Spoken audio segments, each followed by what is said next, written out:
திருச்சிற்றம்பலம். தென்னாடுடைய சிவனே போற்றி, எந்நாட்டவர்க்கும் இறைவா போற்றி. காவாய் கனகத்தரளே போற்றி, கைலை மலையானே போற்றி போற்றி. எல்லாம் வல்ல கைலை மலையானின் திருவருளால் அமைய பெற்று, கைலை மலையானே தலைவராக இருந்து வழிநடத்துகின்ற இந்த கைலை அறக்கட்டளையிலே பல்வேறு திட்டங்கள் நாம் செயல்படுத்தி கொண்டு வருகின்றோம். அதற்கு உறுதுணையாக இருக்கின்ற ஆசிரியர் பெருமக்கள் அனைவரையும் மனமாற பாராட்டி வாழ்த்தி வணங்கி, இன்னும் நாம் போக வேண்டிய தூரம் நிறைய இருக்கிறது, இன்னும் நாம் காக்க வேண்டிய உயிர்கள் நிறைய இருக்கிறது, பக்குவப்படுத்த வேண்டிய உயிர்கள் நிறைய இருக்கிறது, நாமும் பக்குவம் அடைய வேண்டும். ஆக இந்த நீண்ட புனித பயணத்திலே அனைவரும் கடைசி வரை பயணிக்குமாறு ஒரு விண்ணப்பத்தையும் வைத்துக்கொண்டு அனைவரையும் வணங்கி நாம் இந்த வகுப்புக்குள் செல்வோம். சைவ சித்தாந்த சுடர் என்கின்ற ஒரு பாடத்திட்டத்தை நாம் நடத்தி வருகின்றோம். இதுவரை 10,000க்கும் மேற்பட்ட மாணவர்கள் நம்மிடம் பதிவு செய்து இந்த பாடத்தை படித்திருக்கிறார்கள். இந்த பாடத்தின் மேல்நிலை வகுப்பாக சைவ சித்தாந்தத்தின் அடிப்படை கருத்துக்களை சைவ சித்தாந்த விளக்கம் வினாவிடை என்ற ஒரு நூலிலே மதிப்பிற்கும் மரியாதைக்கும் போற்றுதலுக்கும் உரிய இந்த பிறவியிலே இந்த பூமியிலே நாம் பெற்ற பல நல் தவங்களிலே ஐயா ஆனந்தராசன் ஒருவர். அவர் நமக்கு கிடைத்தது ஒரு வரப்பிரசாதம். அவர்களுடைய இந்த கேள்வி பதில் வினாவிடை என்ற அமைப்பிலே அமையப்பெற்றுள்ள இந்த நூல், இது 2 வெளியீடுகள் இருக்கிறது. ஒன்று திருவாவடுதுறை ஆதீனத்திலே சைவ சித்தாந்த மையத்தில் வெளியிடப்படுகின்ற நூல் இது. இதே நூல் இதே பாடம் மலேசியாவிலே தனியாக ஒரு பதிப்பு வெளியிட்டிருக்கிறார்கள். அது இது போன்று இருக்கும். இதுவும் ஒன்றுதான். பெயர் பார்த்தால் தெரியும். சித்தாந்த விளக்கம் வினாவிடை. பதிப்பகம் வெளியிட்டவர்கள் வேறு, ஆனால் ஆசிரியர் ஆனந்தராசன். இந்த 2 நூலிலே எதுவாவது ஒன்று உங்களிடம் இருக்க வேண்டும். இது இருந்தால்தான் இந்த பாடத்தை நாம் தொடர முடியும். இதிலே பதி பசு பாசம் பற்றிய இயல்பையும் முத்தி அடைவது வீடு பேரை அடைவதற்கான வழியையும் இதிலே கூறப்பட்டிருக்கின்றது. 204 கேள்வியும் அதுக்குண்டான பதிலும் போல ஆசிரியர் இதை வெகு சிறப்பாக அமைத்திருக்கிறார்கள். இது போல வேறு யாராலையும் செய்ய முடியாது அப்படிங்கிற அளவுக்கு ஐயா செஞ்சுருக்காங்க. இந்த நூல் நமக்கு ஒரு பாடமாக அமைந்ததே நமக்கு ஒரு வரப்பிரசாதம். இந்த அளவிலே ஒரு வாரமும் நாம் இயன்றவரை பல்வேறு கேள்வி பதிலை சிந்தித்து வருகின்றோம். இன்று நாம் சிந்திக்க இருப்பது 163வது கேள்வி. அது முதல் நாம் தொடங்குவோம். இதில் தலைப்பு ஐயா கொடுத்திருக்கிறார்கள், வினையும் இறைவனும். வினை என்பது நல்வினை தீவினை எனப்படும். அதை கண்மம் என்று நாம் சொல்கின்றோம். அதையும் இறைவனையும் எப்படி அது தொடர்புடையது என்பதை பற்றி இனிமேல் நாம் பார்க்க போகின்றோம். மாணவர் கேட்கிறார் 163வது கேள்வி 163. நீங்கள் சொல்லுகிறபடி வினையே ஒருவன் பிறக்கும் இனத்தையும் அவனது வாழ்நாளின் எல்லையையும் வாழும் நாளில் நிகழும் இன்ப துன்பங்களையும் வரையறுக்கப்படுத்துகிறது என்றால், வினையே எல்லாம் செய்ய வல்ல ஆற்றலை உடையது என்று ஆகிறது. அங்கனமாயின் இறைவன் என்ற ஒருவன் எதற்கு? உலகை நடத்துவதற்கு வினை ஒன்றே போதாதா என்பது மாணவனுடைய கேள்வி. நம்ம சொல்றோம் இல்லையா, எல்லாமே பிறக்கும் பொழுதே அந்த கருவில் இருக்கும் பொழுதே எல்லாமே எழுதப்பட்டு விட்டது.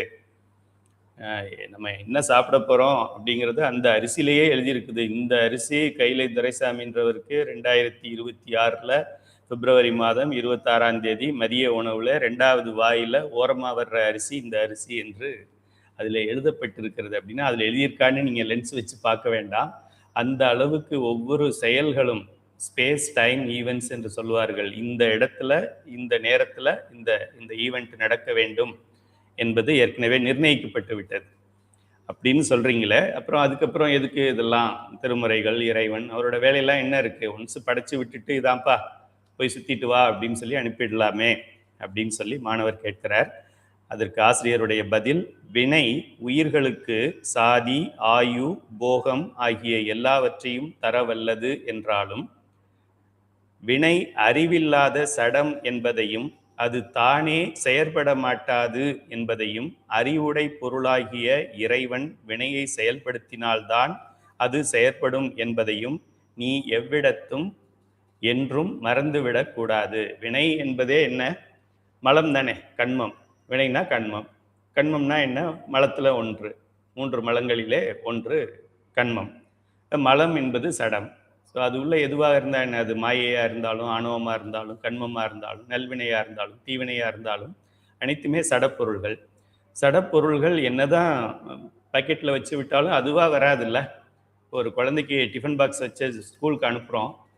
அந்த டிஃபன் பாக்ஸ் வந்து 11 மணி ஆயிடுச்சுன்னா அந்த டிஃபன் பாக்ஸே பேக்ல இருந்து வெளியில் வந்து நீ என்னைய சாப்பிடுப்பா, அப்படி இது பிரேக்ஃபாஸ்ட்டுக்கு என்னைய எடுத்துக்க, லஞ்சுக்கு அதை எடுத்துக்கன்னு சொல்லி டிஃபன் பாக்ஸ் அதுவாக வருமா? வராதுல்ல.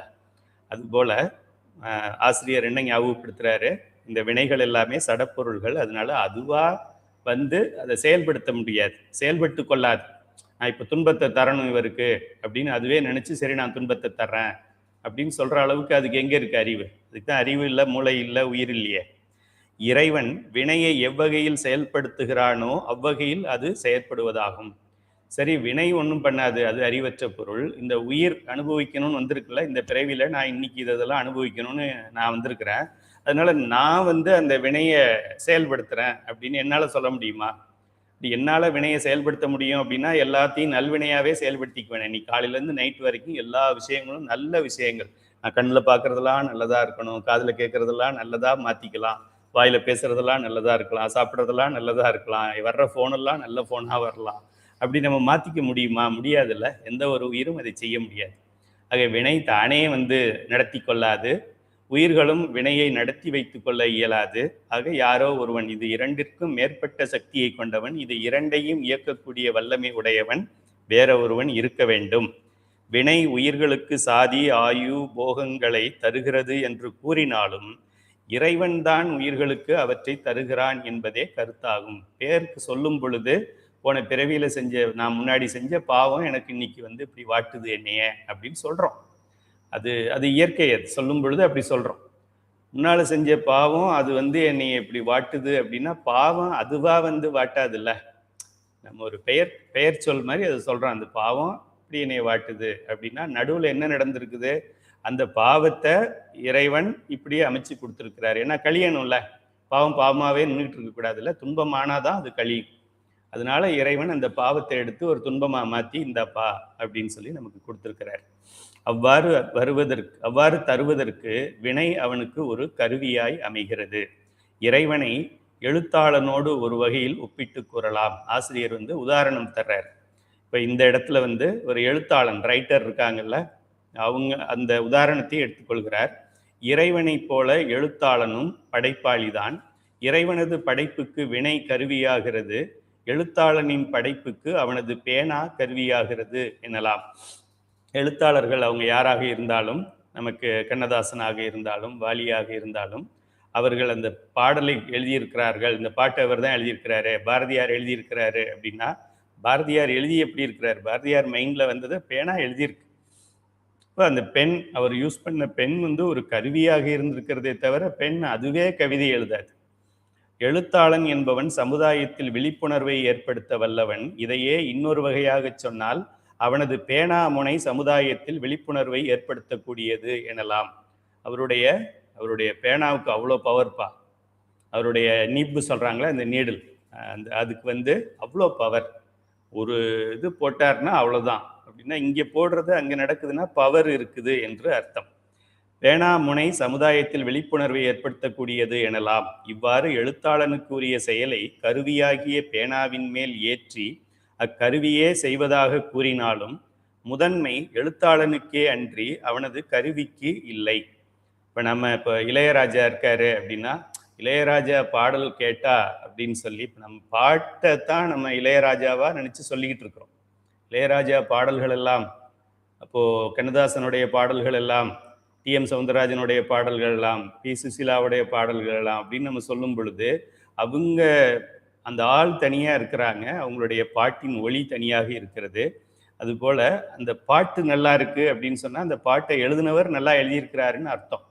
இப்போ இது பேனா நல்லா ஸ்ட்ராங், ரொம்ப வலிமையுடைய பேனா அவருடைய பேனா அப்படின்னாக்க என்ன அர்த்தம்? ரொம்ப அவர் எழுதுறதெல்லாம் அவ்வளோ ஒரு வலிமையுடைய எழுத்துக்களாக இருக்கும், சமுதாய புரட்சியை மாற்றத்தை ஏற்படுத்தக்கூடிய எழுத்துக்களாக இருக்கும் என்ன அர்த்தம். பேனா வலிமையானதுன்னு சொல்கிறோம், ஆனால் பேனாவை பயன்படுத்தி எழுதுகிறவர் வலிமையானவர் அப்படிங்கிறது தான் அது குறிக்கிறது. அதுபோல எழுத்தாளனுக்கு பேனா எப்படியோ அப்படியே இறைவனுக்கு வினையும். இந்த வினை இப்படி என்னைய படுத்துது அப்படின்னு சொன்னால் வினை அதுவாக படுத்தாது, வினைன்னு நம்ம சொல்றோமே தவிர வினை இறைவன் மூலம் வந்து நமக்கு துன்பமாக இன்பமாக அமைகிறது. இதனால் எல்லாவற்றையும் செய்யும் தலைவன் இறைவன் என்பதும் அவனுக்கு கருவியாய் அமைவது வினை என்பதும் தெளிவாகும். ஆகவே வினை என்ற ஒன்று இருக்கும் பொழுது இறைவன் எதற்கு என்ற உனது வினா பொருளற்றதாகும். நீங்கள் சும்மா ஒரு குறிப்பாக எழுதிக்கங்க. எழுத்தாளன் பேனா, ஒரு டேஷ் போட்டுட்டு பேனா போட்டு, எழுத்தாளனுக்கு பேனா எப்படியோ அதுபோல இறைவன் வினை அப்படின்னு எழுதிக்க. இப்போ எழுத்தாளன்கிற இடத்துல இறைவன், அந்த அவனுடைய பென் பேனா என்கின்ற இடத்துல வினை இருக்கு. அந்த எழுத்தாளன் எப்படி பேனாவை பயன்படுத்தி தன்னுடைய சிந்தனையை சமுதாயத்துக்கு கொண்டு போறானோ அதுபோல இந்த இறைவன் இந்த வினையை பயன்படுத்தி இந்த உயிர்கள் அதை அனுபவித்து கழிக்குமாறு அந்த பாவ புண்ணியங்களை ஏற்படுத்தி தருகிறார் அப்படிங்கிறது இதோடைய பொருள். வகுத்தான் அப்படின்ற ஒரு இது நம்மளுடைய திருக்குறள் எல்லாம் நம்ம அதை பயன்படுத்துறதை பார்த்துருக்குறோம். திருவள்ளுவர் வந்திருக்காரு பாருங்க. திருவள்ளுவர் ஊழ் என்ற அதிகாரத்தில் இறைவனை வகுத்தான் என்று குறிப்பிடுகிறார். எதனால் இறைவனுக்கு அப்பெயர்? வகுத்தான் அப்படின்னு சொல்றாரு சிவபெருமான, ஏன் அப்படி சொல்றார் அப்படின்னு மாணவர் கேட்கிறார். சிற்றுயிர்கள் செய்த செயல்கள் பருநிலையினின்று நீங்கி நுண்நிலையை அடைந்தாலும் அவை அறிவில்லாதனவே ஆதலால் அவை தாமே வந்து தம்மை செய்த உயிர்களுக்கு பயன் தருதல் இல்லை. சஞ்சீதத்துல போயிருக்கு, அப்புறம் அங்கேருந்து சஞ்சீதத்திலேருந்து அதுவாக வந்து பிரார்த்தத்தில் உட்காருமா? ஆகாமியம் போய் சஞ்சீதத்தில் சேர்ந்துரும் அப்படின்னு சொல்கிறோம். ஆகாமியம் வினை, இந்த வினை அதுவே போய் சஞ்சீதத்தில் சேரணும்னு எப்படி சேர்க்க முடியும்? அதுக்கு தெரியாதுல்ல. ரொம்ப சிம்பிள் காமன் சென்ஸ், இவ்வளோ எக்ஸ்பிளைன் பண்ண வேண்டாம். இப்போ வருஷம் முடிஞ்ச 1,00,000 ரூபா போட்டிருக்கோம் பேங்க்கில், ஒரு வருஷம் முடிஞ்சிருச்சு. ஒரு வருஷம் முடிஞ்ச உடனே வட்டி அப்படி அசலோட சேர்ந்துரும் அப்படின்னு சொல்கிறோம். வட்டி அசலோட அதுவே போய் சேர்ந்துருமா? யாரோ ஒருத்தன் சேர்த்தாதான் சேரும். பேங்க்கில் இருக்கிறவங்க நம்ம அக்கௌண்ட்டில் இந்த வட்டி எவ்வளோன்றதை கால்குலேட் பண்ணி அதை அந்த அசலோட ஏற்றுனா சேரும், இல்லைன்னா சேராது. 1 வருஷம் ஆனாலும் சரி, 100 வருஷம் ஆனாலும் சரி, சேர தெரியாது. வட்டிக்கு போய் அசலோட சேரணும்னு அதுக்கு எங்கே இருக்கு அறிவு? அதுபோலத்தான் இந்த வினைக்கு, இந்த வினை நாம் போய் இதோட சேரணும் அப்படிங்கிறத இறைவன் தான் அதை வகுக்கணும், தானாக செய்ய முடியாது. எவ்விடத்திலும் நிறைந்து எல்லாவற்றையும் எப்பொழுதும் காண்பவனாகிய இறைவன் உயிர்கள் நன்முறையில் இயற்றிய செயல்களை இவை புண்ணியம் எனவும் தீய முறையில் செய்தனவற்றை இவை பாவம் எனவும் வகுத்து, செயல் செய்கிறோம். இப்போ நான் உங்களுக்கு வகுப்பு எடுத்துக்கொண்டிருக்கின்றேன். இது வந்து பாவமா புண்ணியமா? இது பாவத்தில் போய் உட்காருமா, புண்ணியத்தில் போய் உட்காருமா? எங்கே போய் உட்காரணும்னு இதுக்கு எப்படி தெரியும்? எனக்கே தெரியல இது பாவமா புண்ணியமாங்கிறது. அப்போ அந்த அந்த அந்த வினைக்கு எப்படி தெரியும்? இது போய் சஞ்சீதத்தில் உட்காரணுமா, இல்லை போகிற வழியிலே எங்கேயாவது பஸ் ஸ்டாப்லேயே உட்காந்துருமா? இதை யார் எடுத்துக்கிட்டு போய் சஞ்சீதத்தில் சேர்ப்பாங்க? அதுவாக போய் சேர்ந்துருமா? இதெல்லாம் அடிப்படை கேள்விகள். ரொம்ப ரொம்ப ரொம்ப ரொம்ப ஃபண்டமெண்டலாக இது நம்ம கொடுத்துருக்குறோம். இதில் அந்த 3வது மலம், பதி பசு பாசம் என்கின்ற பாசம் அறிவற்றது, சடப்பொருள், அவ்வளோதான். இதுக்கு மேலே நீங்கள் எத்தனை கேள்வியில் இதை கேட்டாலும், எத்தனை உதாரணங்களில் அதை விளக்குனாலும் திரும்ப திரும்ப திரும்ப திரும்ப அடிப்படை என்ன? அது அறிவற்றது, அது உயிரற்றது, அதுவே இயங்காது, அதனால அதுவே அதுக்கு எதையும் செய்து கொள்ள முடியாது, அவ்வளோதான். ஸோ இப்போ இந்த வினை வந்து அதுவே போய் சேர முடியாது. ஸோ இது நல்வினைப்பா, இது வந்து தீவினைப்பா அப்படிங்கிறதெல்லாம் அது பார்த்து சேர முடியாது. இன்னும் நம்ம அடுத்து நம்ம எல்லாம் படிக்க போகிறோம். அந்த நல்வினையே நம்ம செஞ்சாலும் பசு புண்ணியம் என்பது வேறு, பதி புண்ணியம் என்பது வேறு. பசு புண்ணியம் என்பது, இப்போ நான் ஒரு நன்கொடை கொடுக்குறேன், அந்த நன்கொடையை நான் கொடுத்தேங்கிறத அந்த லிஸ்ட்டில் என் பேரை முன்னால் போடணும். ஏன்னா நான் 10,000 ரூபாய் கொடுத்துருக்குறேன், அதை முன்னால் போடணும் அப்படிங்கிறது. அப்படி நினச்சி அது ஏன் முன்னாடி போடலை அப்படின்னு அதை கேட்டு அப்படியெல்லாம் நம்ம சண்டை போட்டுக்கிட்டு இருந்தோம் அப்படின்னா அதுக்குண்டான பலனை எதிர்பார்த்து இதை நம்ம செய்கிறோம். இதுக்கு நன்கொடை கொடுத்தாக்க எனக்கு முழங்காலில் வலி இருக்கிறது சரியாகணும்னு சாமிகிட்ட வேண்டிக்கிட்டு கொடுத்துருக்குறேன். இதெல்லாம் வந்து பசு புண்ணியங்கள்.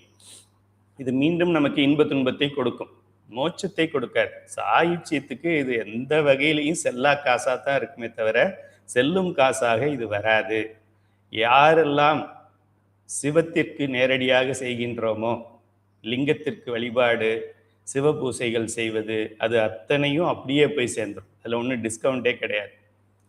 குருவுக்கு செய்கின்ற உபச்சாரங்கள் எதுவாக இருந்தாலும், அவருக்கு துணி துவைச்சி கொடுத்தாலும் சரி, அவரை கவலைப்படாமல் பார்த்துக்கிட்டாலும் சரி, அவருக்கு வேண்டிய உணவை சமைச்சு கொடுத்தாலும் சரி, எதெல்லாம் நாம் குருவுக்கு செய்கிறோமோ அது எல்லாமே நமக்கு சாயுச்சியத்தை தரும். எதெல்லாம் சிவனடியார்களுக்கு செய்கின்றோமோ, சங்கமம் என்று பெயர், அது அந்த அந்த செயல்கள் எல்லாம் சிவனடியாருக்கு நீங்க கொடுக்குற உணவு உங்களுக்கு சாயுச்சியம் தரும். அதே ரோட்ல போறவங்களுக்கு இங்க வாங்க வாங்க வாங்க எல்லாம் சாப்பிட்டு போங்கன்னு கொடுக்குற உணவு, அதுவும் உணவு தான், அதுவும் பசியை ஆற்றுகிறது. ஆனால் சாதாரண மக்களுக்கு கொடுப்பது நமக்கு புண்ணியமாகி மீண்டும் ஒரு தேவன் மாதிரி பிறந்து சந்தோஷமா இருக்கலாமே தவிர சாயுச்சியம் தராது. ஆக நமக்கு இதுல தெளிவு வேண்டும். இந்த பசுக்களுக்கு நாம் செய்கின்ற பொழுது கூட இது என்னுடைய கடமை, இதை நான் செய்யவில்லை. 3 விஷயங்களை நம்ம கவனித்து பார்த்துக்கணும். ஏதாவது இப்போ நான் உங்களுக்கு வகுப்பு எடுக்கிறேன், என்னுடைய மனதில் என்ன இருக்கணும் அப்படின்னா, இதில் ஒரு தன்முனைப்பு இருக்கக்கூடாது. அது இருக்குது. இப்போ நான் சொன்னேன் பார்த்தீங்களா, நான் உங்களுக்கு வகுப்பு எடுக்கிறேன், அதுனா தன்முனைப்பு. எப்படி என்னால் எடுக்க முடியும்? கந்தசாமி ஐயாவுடைய ஒப்புதல் இல்லாமல், நமச்சிவாய மூர்த்திகளுடைய ஒப்புதல் இல்லாமல், அவங்க என்னை செயல்படுத்தாமல் நான் எப்படி இதை பண்ண முடியும்?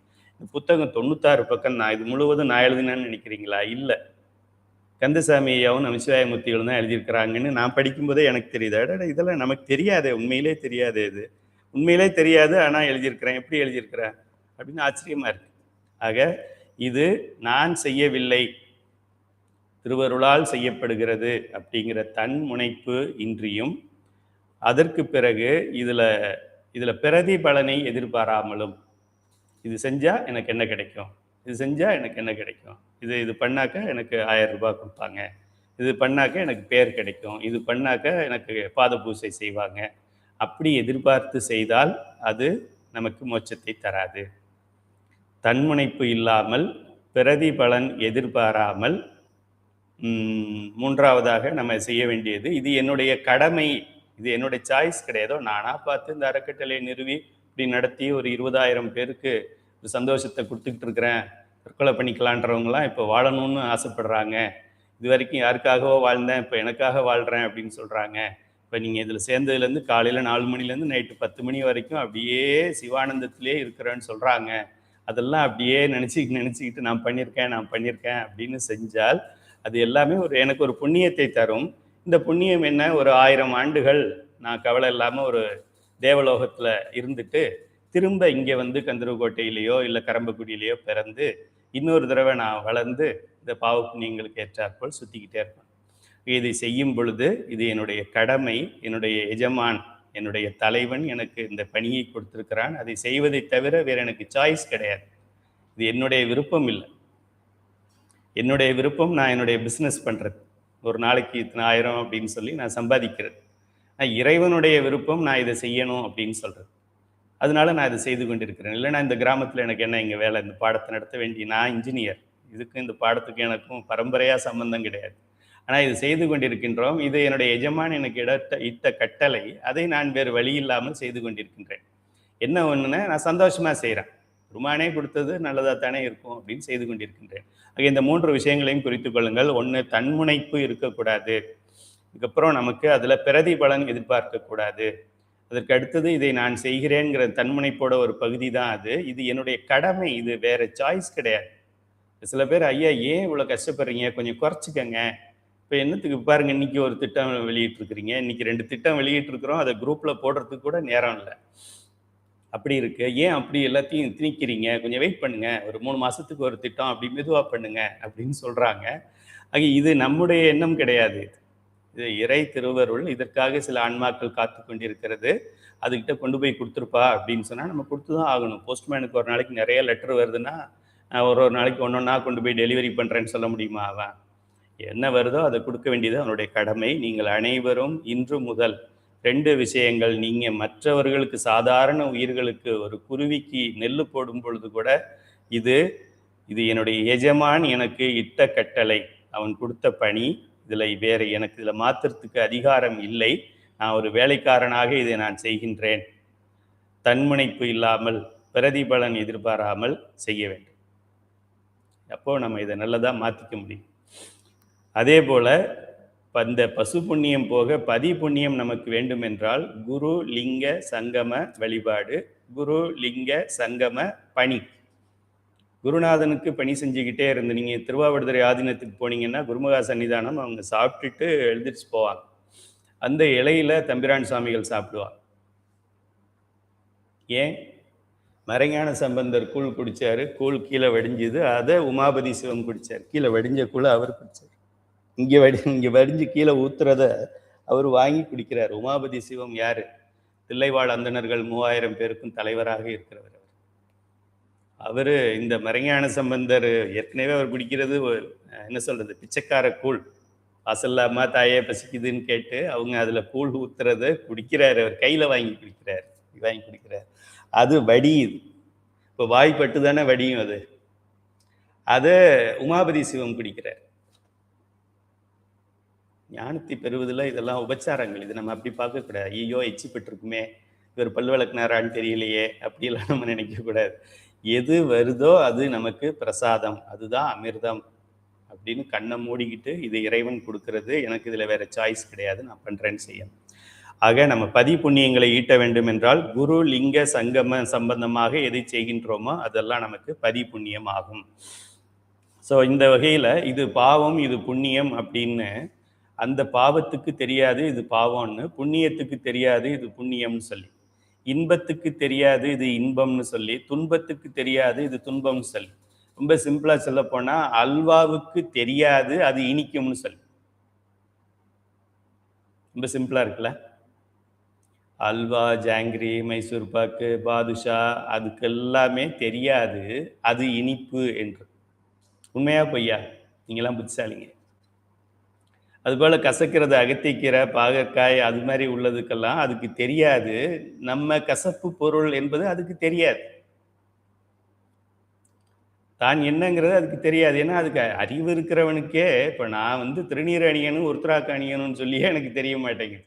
பஞ்சபுராணம் பாடணுங்கிறது எனக்கு தெரிய மாட்டேங்குது. பதி பசு பாசத்தை தெரிந்து கொள்வதற்குத்தான் பிறவியே எடுத்தங்கிறது 800 கோடி மக்களுக்கு தெரிய மாட்டேங்குது. போய் பாகக்காய்க்கு எங்கே கசக்கிறோன்றது தெரியும். ஆக ஜடப்பொருள்களுக்கு அறிவு இல்லை அப்படிங்கிறது தான் திரும்ப திரும்ப இந்த மாதிரி பல உதாரணங்களில் பல இடங்களில் சொல்ல வேண்டியது இருக்கு.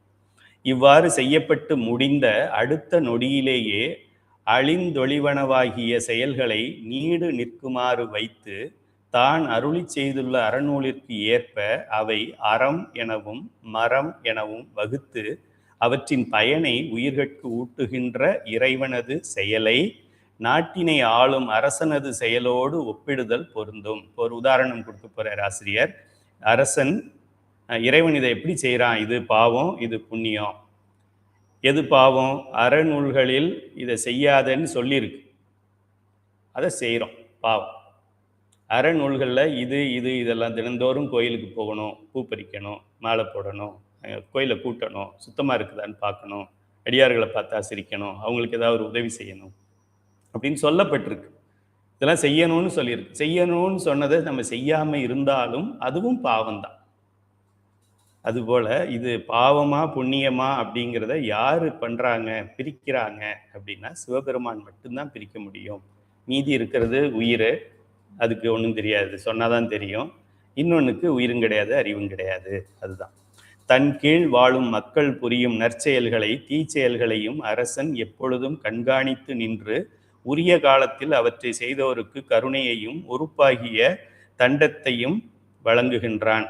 தண்டத்தையும் இத்து போட்டுக்கங்க, தண்டதையும் இருக்கு, ஒரு புள்ளி வச்சுக்கங்க, இத்துக்கு தண்டனை. ஸோ இப்போது நம்ம போலீஸ் டிபார்ட்மெண்ட் இருக்காங்க, நம்மளுடைய கோர்ட் இருக்குது. கோர்ட் என்ன செய்யுது, எல்லாம் விசாரித்து பார்த்துட்டு இவர் நிரபராதி, இவருக்கு எந்த எதுவும் பனிஷ்மெண்ட் கொடுக்காதீங்கன்னு சொல்லி ஒருத்தரை நிரபராதின்னு சொல்லி ஒரு கேஸில் ரிலீஸ் பண்ணுறாங்க. இன்னொருத்தரை இவர் குற்றவாளி, இவருக்கு இத்தனை ஆண்டு தண்டனை கொடுங்க அப்படின்னு சொல்லி அவங்க சொல்கிறாங்க. எப்படி அதை பிரித்து இவர் குற்றவாளி இவர் நிரபராதின்னு ஒரு கோர்ட்டில் செய்கிறதுக்கு 15 வருஷம் 20 வருஷம் 50 வருஷம்லாம் ஆகுது. சும்மா வீட்டில் தூங்கிக்கிட்டு இருந்தார், இவர் கொலை பண்ணிட்டாருங்கிறது இந்த கேஸ் முடியறதுக்கு இந்தியாவில் இன்னொரு 25 வருஷம் ஆகும். அப்படி நடந்து கொண்டிருக்கும் பொழுது இந்த வினை நல்வினை தீவினை அப்படிங்கிறத வினையும் அதுவாக டிசைட் பண்ணிக்காது, இந்த உயிராலையும் டிசைட் பண்ண முடியாது. இறைவன் பார்த்து இதை செய்கின்றான். அங்கனமே சிற்றுயிர்கள் செய்யும் செயல்களை எப்பொழுதும் நோக்கி நின்று எழுதும் கீழ்கணக்கு இன்னம்பர் ஈசனே, அழுது காமுற்று அரற்றுகின்றாரையும் பொழுதுபோக்கி புறக்கணிப்பாரையும் எழுதும் கீழ்கணக்கு திரு இன்னம்பர் என்ற தளத்திலே வீற்றிருக்கின்ற ஈசனே. அது அங்கே இருக்கிற ஈசன் மட்டும் இல்லை, மொத்தமாகவே ஈசனே என்று சொல்லியிருக்கிறார்கள். ஆக இவை புண்ணியம் எனவும் இவை பாவம் எனவும் வகுத்து பயன் தருபவன் இறைவனே அன்றி அச்செயல்களே தாமாக அவ்வாறு வகைப்படுதல் இல்லை. அது பற்றியே இறைவனை வகுத்தான் என்று குறிப்பிட்டார் வள்ளுவர். பகுத்தறிவாளன் பேர்.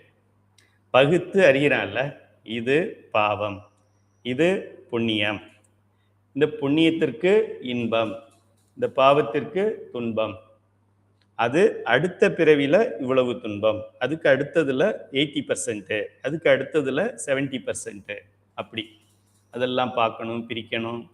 ரொம்ப துன்பத்தை ஒரே இதில் கொடுத்துடக்கூடாது. நமக்கு கொடுக்குற துன்பம் நம்மளுடைய மனைவியை பாதிச்சிடக்கூடாது. ஏன்னா அவங்க இன்பத்தை அனுபவிக்கணும்னு சொல்லி இருக்குது, அவங்களுடைய கணக்கு. நான் துன்பத்தை அனுபவிக்கணும்னு இருக்கு. நான் துன்பப்படும் பொழுது அது என்னுடைய மனைவியோடைய மனநிலை, உடல்நிலை எல்லாத்தையும் பாதிக்குது இல்லை?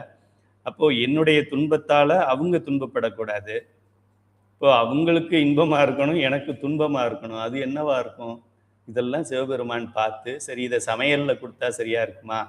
கணவனுக்கு அது துன்பமாக இருக்கணும், மனைவிக்கு இன்பமாக இருக்கணும். அது என்ன இருக்குது?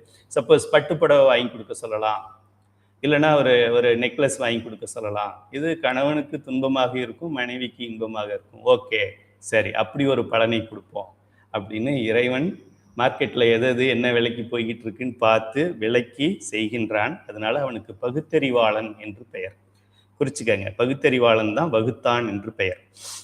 அடுத்தது வினைகளில் சஞ்சிதம், பிராரத்தம், ஆகாமியம் என்று 3 வகை இருக்கிறது. சஞ்சிதம் என்ற சொல்லின் நேரான பொருள் என்ன? உயிர்களால் நல்லனவும் தீயனவுமாக செய்யப்பட்ட தூள வினைகள் புண்ணிய பாவமாய் சூக்கும நிலையில் இருக்கும் பொழுது சஞ்சிதம் எனப்படும். சஞ்சிதம் என்ற சொல்லின் நேர் பொருள் நன்கு பெறப்பட்டது என்பதுதான் அதோடைய பொருள். டிக்ஷனரி மீனிங் பார்த்தீங்கன்னா சம்சிதம் என்றால் அது நன்கு பெறப்பட்டது என்பதாகும். செய்த அடுத்த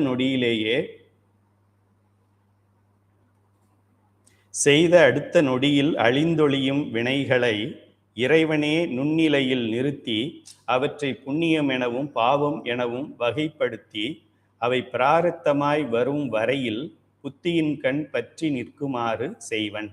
இப்போ நான் செய்கிற பாவ புண்ணியங்கள் எல்லாம் நம்ம பாடம் நடத்தும்போது என்ன சொல்லுவோம்? அது மலை போல குவிஞ்சிருக்கு, அது பெரிய மலை மாதிரி இருக்கு, அதுக்கு சஞ்சிதம்னு பேர்.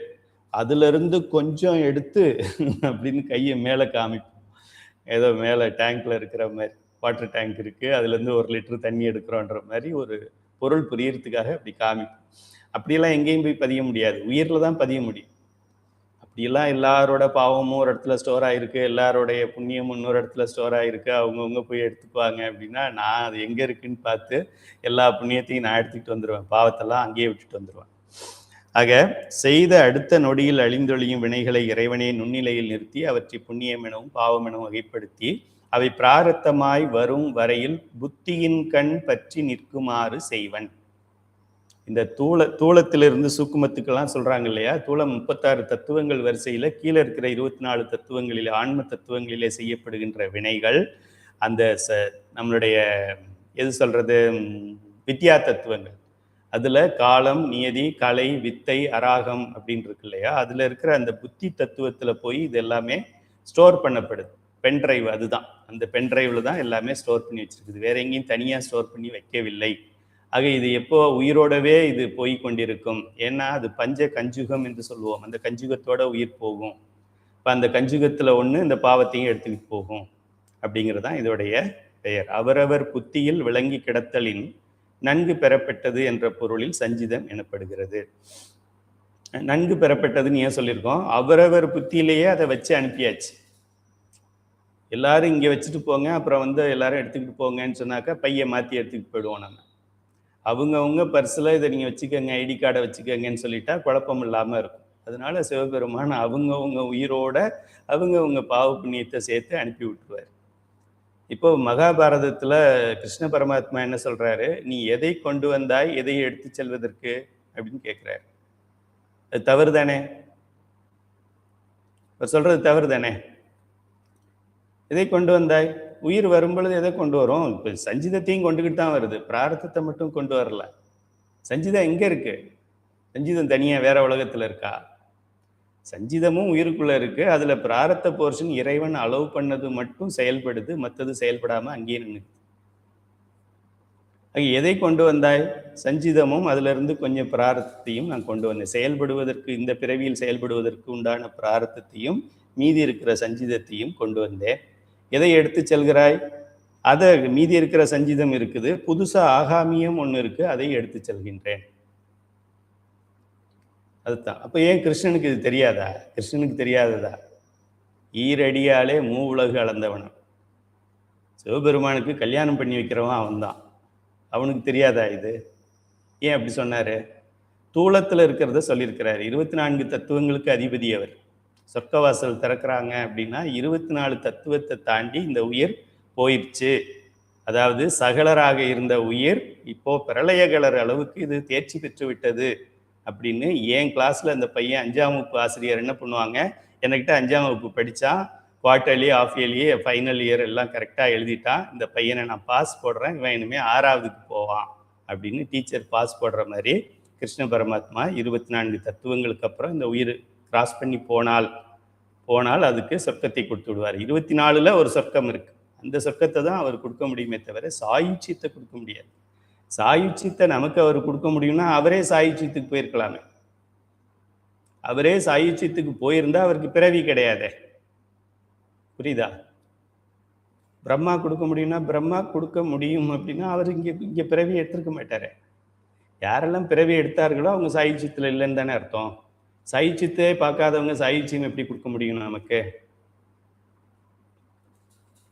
சாயுச்சியத்தை பார்க்காதவங்க சாயுச்சியம் கொடுக்க முடியாது. ஆக கிருஷ்ண பரமாத்மா என்ன சொல்றாரு, நமக்கு இந்த சரியையில் இருக்கிற மாணவனுக்கு நீ வரும் பொழுது, இப்போ நீ வச்சிருக்கிறியப்பா, நான் என்ன வச்சிருக்கேன், வீடு வாசல், பணம், பேங்க் பேலன்ஸு, என்னுடைய அறிவு, என்னுடைய புகழ், இதெல்லாம் நீ வரும்போது கொண்டு வரல, நீ போகும்போது இதையும் எடுத்துட்டு போகிறது இல்லைன்னு தூளத்தில் 24 தத்துவங்களில் நீ எதையும் கொண்டு வரல, 24ல் எதையும் எடுத்துட்டு போகல. இந்த கதையெல்லாம் இதுக்கு மேலே இருக்கிற படியில் இருக்குது, அது அண்ணன் பார்த்துக்குவாரு, நமக்கு அது தெரியாது என்று சொல்லுகிறார். அதனால அவர் சொல்றது கரெக்டு தான். அவருடைய ரேஞ்சுக்கு என்ன தெரியுதோ அதை சொல்றார். அதுக்கு மேலே இன்னும் 7 தத்துவம் இருக்கு, அதுக்கும் மேலே இன்னும் ஒரு 5 தத்துவம் இருக்கு, அதுக்கும் மேலே பரவழியில் அருட்பெருஞ்சோதி ஆண்டவராக பெருமான் இருக்கிறாரு. அது நம்ம என்ன சொல்றோம், அவருடைய சொரூப நிலை என்று சொல்கின்றோம். அதுக்கு 3 சொர்க்கம் தாண்டணும். அதுதான் பிராரத்தம் என்ற சொல்லின் நேரான பொருள் என்ன? சஞ்சிதம்ன்ற சொல் நன்கு பெறப்பட்டது. நன்கு பெறப்பட்டதுன்னா என்ன அர்த்தம்? எதுவும் குறை இல்லாமல் கரெக்டாக மிஸ்டேக் இல்லாமல் ஒழுங்கா. இப்போ நம்ம பஞ்சபுராணம் பாராயணம் பண்ணுறாங்க, நல்லா பாடிட்டீங்க அப்படின்னா என்ன அர்த்தம்? பிழை இல்லாமல் பாடிட்டீங்க, கேட்கறதுக்கு நல்லா இருந்தது, ஓகே நீங்கள் பாஸ் அப்படின்னு அர்த்தம். அதுபோல் நன்கு பெறப்பட்டது அப்படின்னா இது வேற யாரும் சஞ்சிதமும் இதில் சேராமல் செஞ்ச வினைகள் ஆகாமியம் எல்லாமே சஞ்சிதத்தில் கரெக்டாக சேர்ந்து அதில் பிராரத்துக்கு எது எடுக்கப்பட்டதோ அதை எடுக்கப்பட்டதை மைனஸ் பண்ணிட்டு மீதி இருக்கிறதெல்லாம் கரெக்டாக கணக்கு பக்காவாக இருக்குது, கீழ்கணக்கு ஃப்ராக்ஷன் அளவுக்கு அதில் தயாராக சரியாக இருக்கிறதுங்கிறது தான் நன்கு பெறப்பட்டது அல்லது சஞ்சிதம் என்று பெயர். ஒரு பிறப்பை எடுக்கும் பொழுது அப்பிறப்பில் நுகர்தற்கு என்று சஞ்சிதத்திலிருந்து முகர்ந்து கொள்ளப்பட்டு வரும் வினைகள் பிராரத்தம் எனப்படும். பிராரத்தம் என்ற சொல்லின் நேரான பொருள் நேர்படுவது, அதாவது வந்து பொருந்துவது என்று அதுக்கு நேர்பொருள், அந்த வார்த்தைக்கு உண்டான டிக்ஷனரி மீனிங். எனவே ஆன்மா பிறப்பெடுத்து வாழும்போது அக்காலத்திற்கு வருதற்கு உரியனவாய் அமைந்த வினைகளே வந்து பொருந்தும். பிறவிகள் வாராது எஞ்சி நிற்கும், பிற வினைகள் வாராது எஞ்சி நிற்கும் என்பது அறிந்து கொள்ளத்தக்கது. பிராரத்த வினை, இந்த பிறவிக்கு இந்த குருவி எவ்வளோ தாங்கும், எவ்வளோ இவனுக்கு வாழ்நாள் எவ்வளோ, இப்போ என்ன கையில துரைசாமியா, ஓகே ஒரு வாழ்க்கையை கொடுப்போம், கந்தர்வக்கோட்டையில் பிறக்க வைப்போம், சரி எவ்வளோ நாள் வாழ்நாள் கொடுக்கலாம் தெரியல, 55 வருஷம் கட்டாயமாக இருக்குது, அதுக்கு மேலே எவ்வளோன்னு தெரியல, இன்றோ நாளையோ அடுத்த ஆண்டோ அடுத்த 5 ஆண்டுகளோ 10 ஆண்டுகளோ அது என்ன வாழ்நாள் இருக்கோ அந்த வாழ்நாளுக்குள்ளே இவர் எத்தனை இன்பத்தை அனுபவிக்க முடியும், எத்தனை துன்பத்தை இவர் அனுபவிக்க முடியும் அப்படின்னு பார்த்து எவ்வளோ முடியுமோ அதை மட்டும் எடுத்து கொடுத்துட்டு மீதியை கரெக்டான கணக்கு எழுதி அங்கே வச்சிருக்கிறாங்க.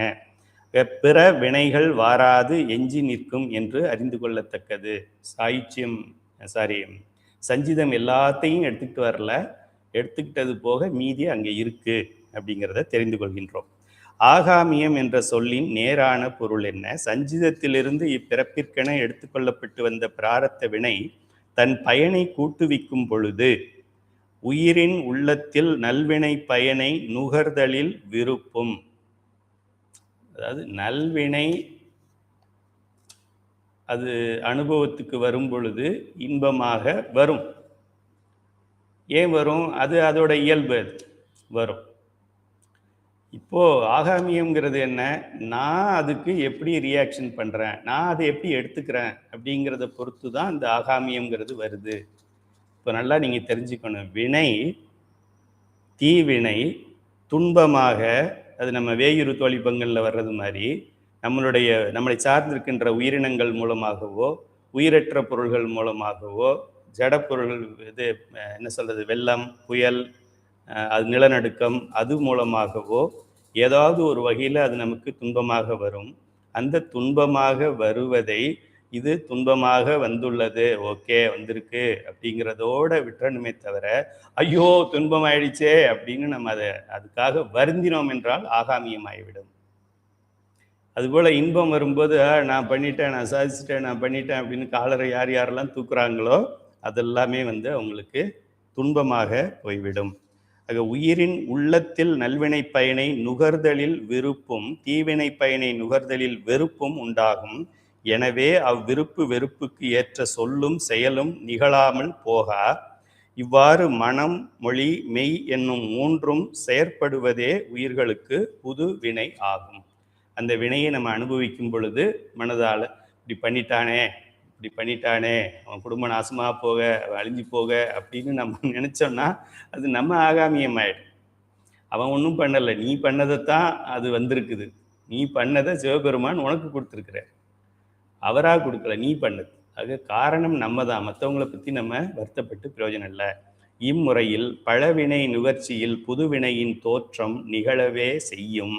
இப்புது வினைகளே ஆகாமியம் என்று சொல்லப்படும். ஆகாமியம் என்ற சொல்லின் நேரான பொருள் விரும்பி செய்யப்படுவது.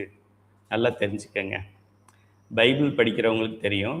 பைபிளில் இதை எப்படி சொல்லுவாங்கன்னா ஃப்ரீ வில் என்று சொல்வார். ஃப்ரீ வில், உயிர்கள் எல்லாமே தலையெழுத்துப்படி தான் நடக்குமா? அப்புறம் ஆகாமியம்ங்கிறது என்ன? ஆகாமியம்ங்கிறது என்ன? அது எல்லாமே விதிப்படி எனக்கு துன்பம் நடக்கும்போது துன்பம் நடக்கும். அதை நான் எப்படி ரியாக்ஷன் பண்ணுறேன், அதை நான் எப்படி எடுத்துக்கிறேன், அதுக்கு நான் என்ன ரெஸ்பாண்ட் பண்ணுறேன், அதை பொறுத்து அதுதான் ஆகாமியங்கிறது. அதுவும் எழுதியிருக்காதா? அதுவும் எழுதியிருக்கணும்ல. இப்போ என்ன ஆகுது, இப்போ என்னை ஒருத்தர், என்னையா நீ தரசாமி அறக்கட்டளை நிறுவனர்னு சொல்கிற, அவனுக்கு அறிவில்ல அப்படின்னு சொல்கிறார். ஓகே, இப்படி என்னை ஒரு அவமானப்படுத்தணும் அப்படிங்கிறது எனக்கு ஒரு துன்பம், அந்த மாதிரி வரணும்னு இருக்கு. நான் உடனே என்ன பண்ணுறேன், நான் யார், என்னை பார்த்து இப்படி எப்படி சொல்கிறது அப்படின்னு சொல்லி நான் அவரை ஒங்கி அடிச்சிடுறேன், அரைஞ்சிடுறேன். அரைஞ்சா அவர் என்ன பண்ணுவார் தெரியும், அவர் 2000 கொடுப்பார். அப்புறம் 2 பேரும் போலீஸ் ஸ்டேஷனுக்கு போவோம், கோர்ட்டுக்கு போவோம், கேஸுன்னு இன்னொரு 15-20 வருஷம் அடிக்கடி கோர்ட்டுக்கு போய்கிட்டு போனோம். இப்போ இந்த இடத்துல அந்த வினை எனக்கு வருகின்ற பொழுது இதுக்கு நான் எப்படி ரியாக்ஷன் பண்ணுறேன் அப்படிங்கிறதுக்கு உயிருக்கு ஒரு ஃப்ரீடம் கொடுக்கப்பட்டுள்ளது. சில ரியாக்ஷன் நம்மளுடைய வினை நம்ம அதை அனுபவிக்கணும். நான் கோர்ட்டுக்கு போகணும் அப்படின்னு ஒரு நிலை இருக்குது எனக்கு. அந்த கோர்ட்டுக்கு போகிறது எப்படி போவேன், இப்போ இவனை அடித்தாதான் போக முடியும். அதனால என்னுடைய ஆகாமியமாக நான் அவனை கை நீட்டி அடிச்சிருவேன். நான் அடிக்கிறேன்னா கோர்ட்டுக்கு போக முடியாது. கோர்ட்டுக்கு போய் கஷ்டத்தை அனுபவிக்கணும், பணத்தை இழக்கணும், நேரத்தை இழக்கணும், மன நிம்மதியை இழக்கணும்னு எனக்கு இருக்குது. அதை நான் எப்படி அனுபவிக்கிறது? இவன் மூலமாக தான் அனுபவிக்க முடியும். அப்போ இவன் மூலமாக அனுபவிக்கணும்னா இவனை நான் ஏதாவது பண்ணியிருந்ததா அனுபவிக்க முடியும். அப்போ நான் பண்ணது ஆகாமியமா பிரார்த்தமா? இந்த கேள்வி தொடர்ந்து கொண்டே போகும். ஆக நம்ம ரியாக்ஷனில் என்ன பண்ணுறோம், கான்சியஸாக என்ன பண்ணுறோம், அதான் வில்லுனா நம்ம மாற்றி இப்படியும் செய்யலாம் இப்படியும் செய்யலாம் அப்படிங்கிற ஒரு ஃப்ரீடம். அதுதான் ஃப்ரீ வில் என்று பைபிளில் சொல்லுவாங்க. அதைத்தான் இங்கே தமிழில் நம்ம சொல்லும் பொழுது விரும்பி செய்யப்படுவது, இதுக்கு பொறுப்பு நீதான் என்று பொருள்.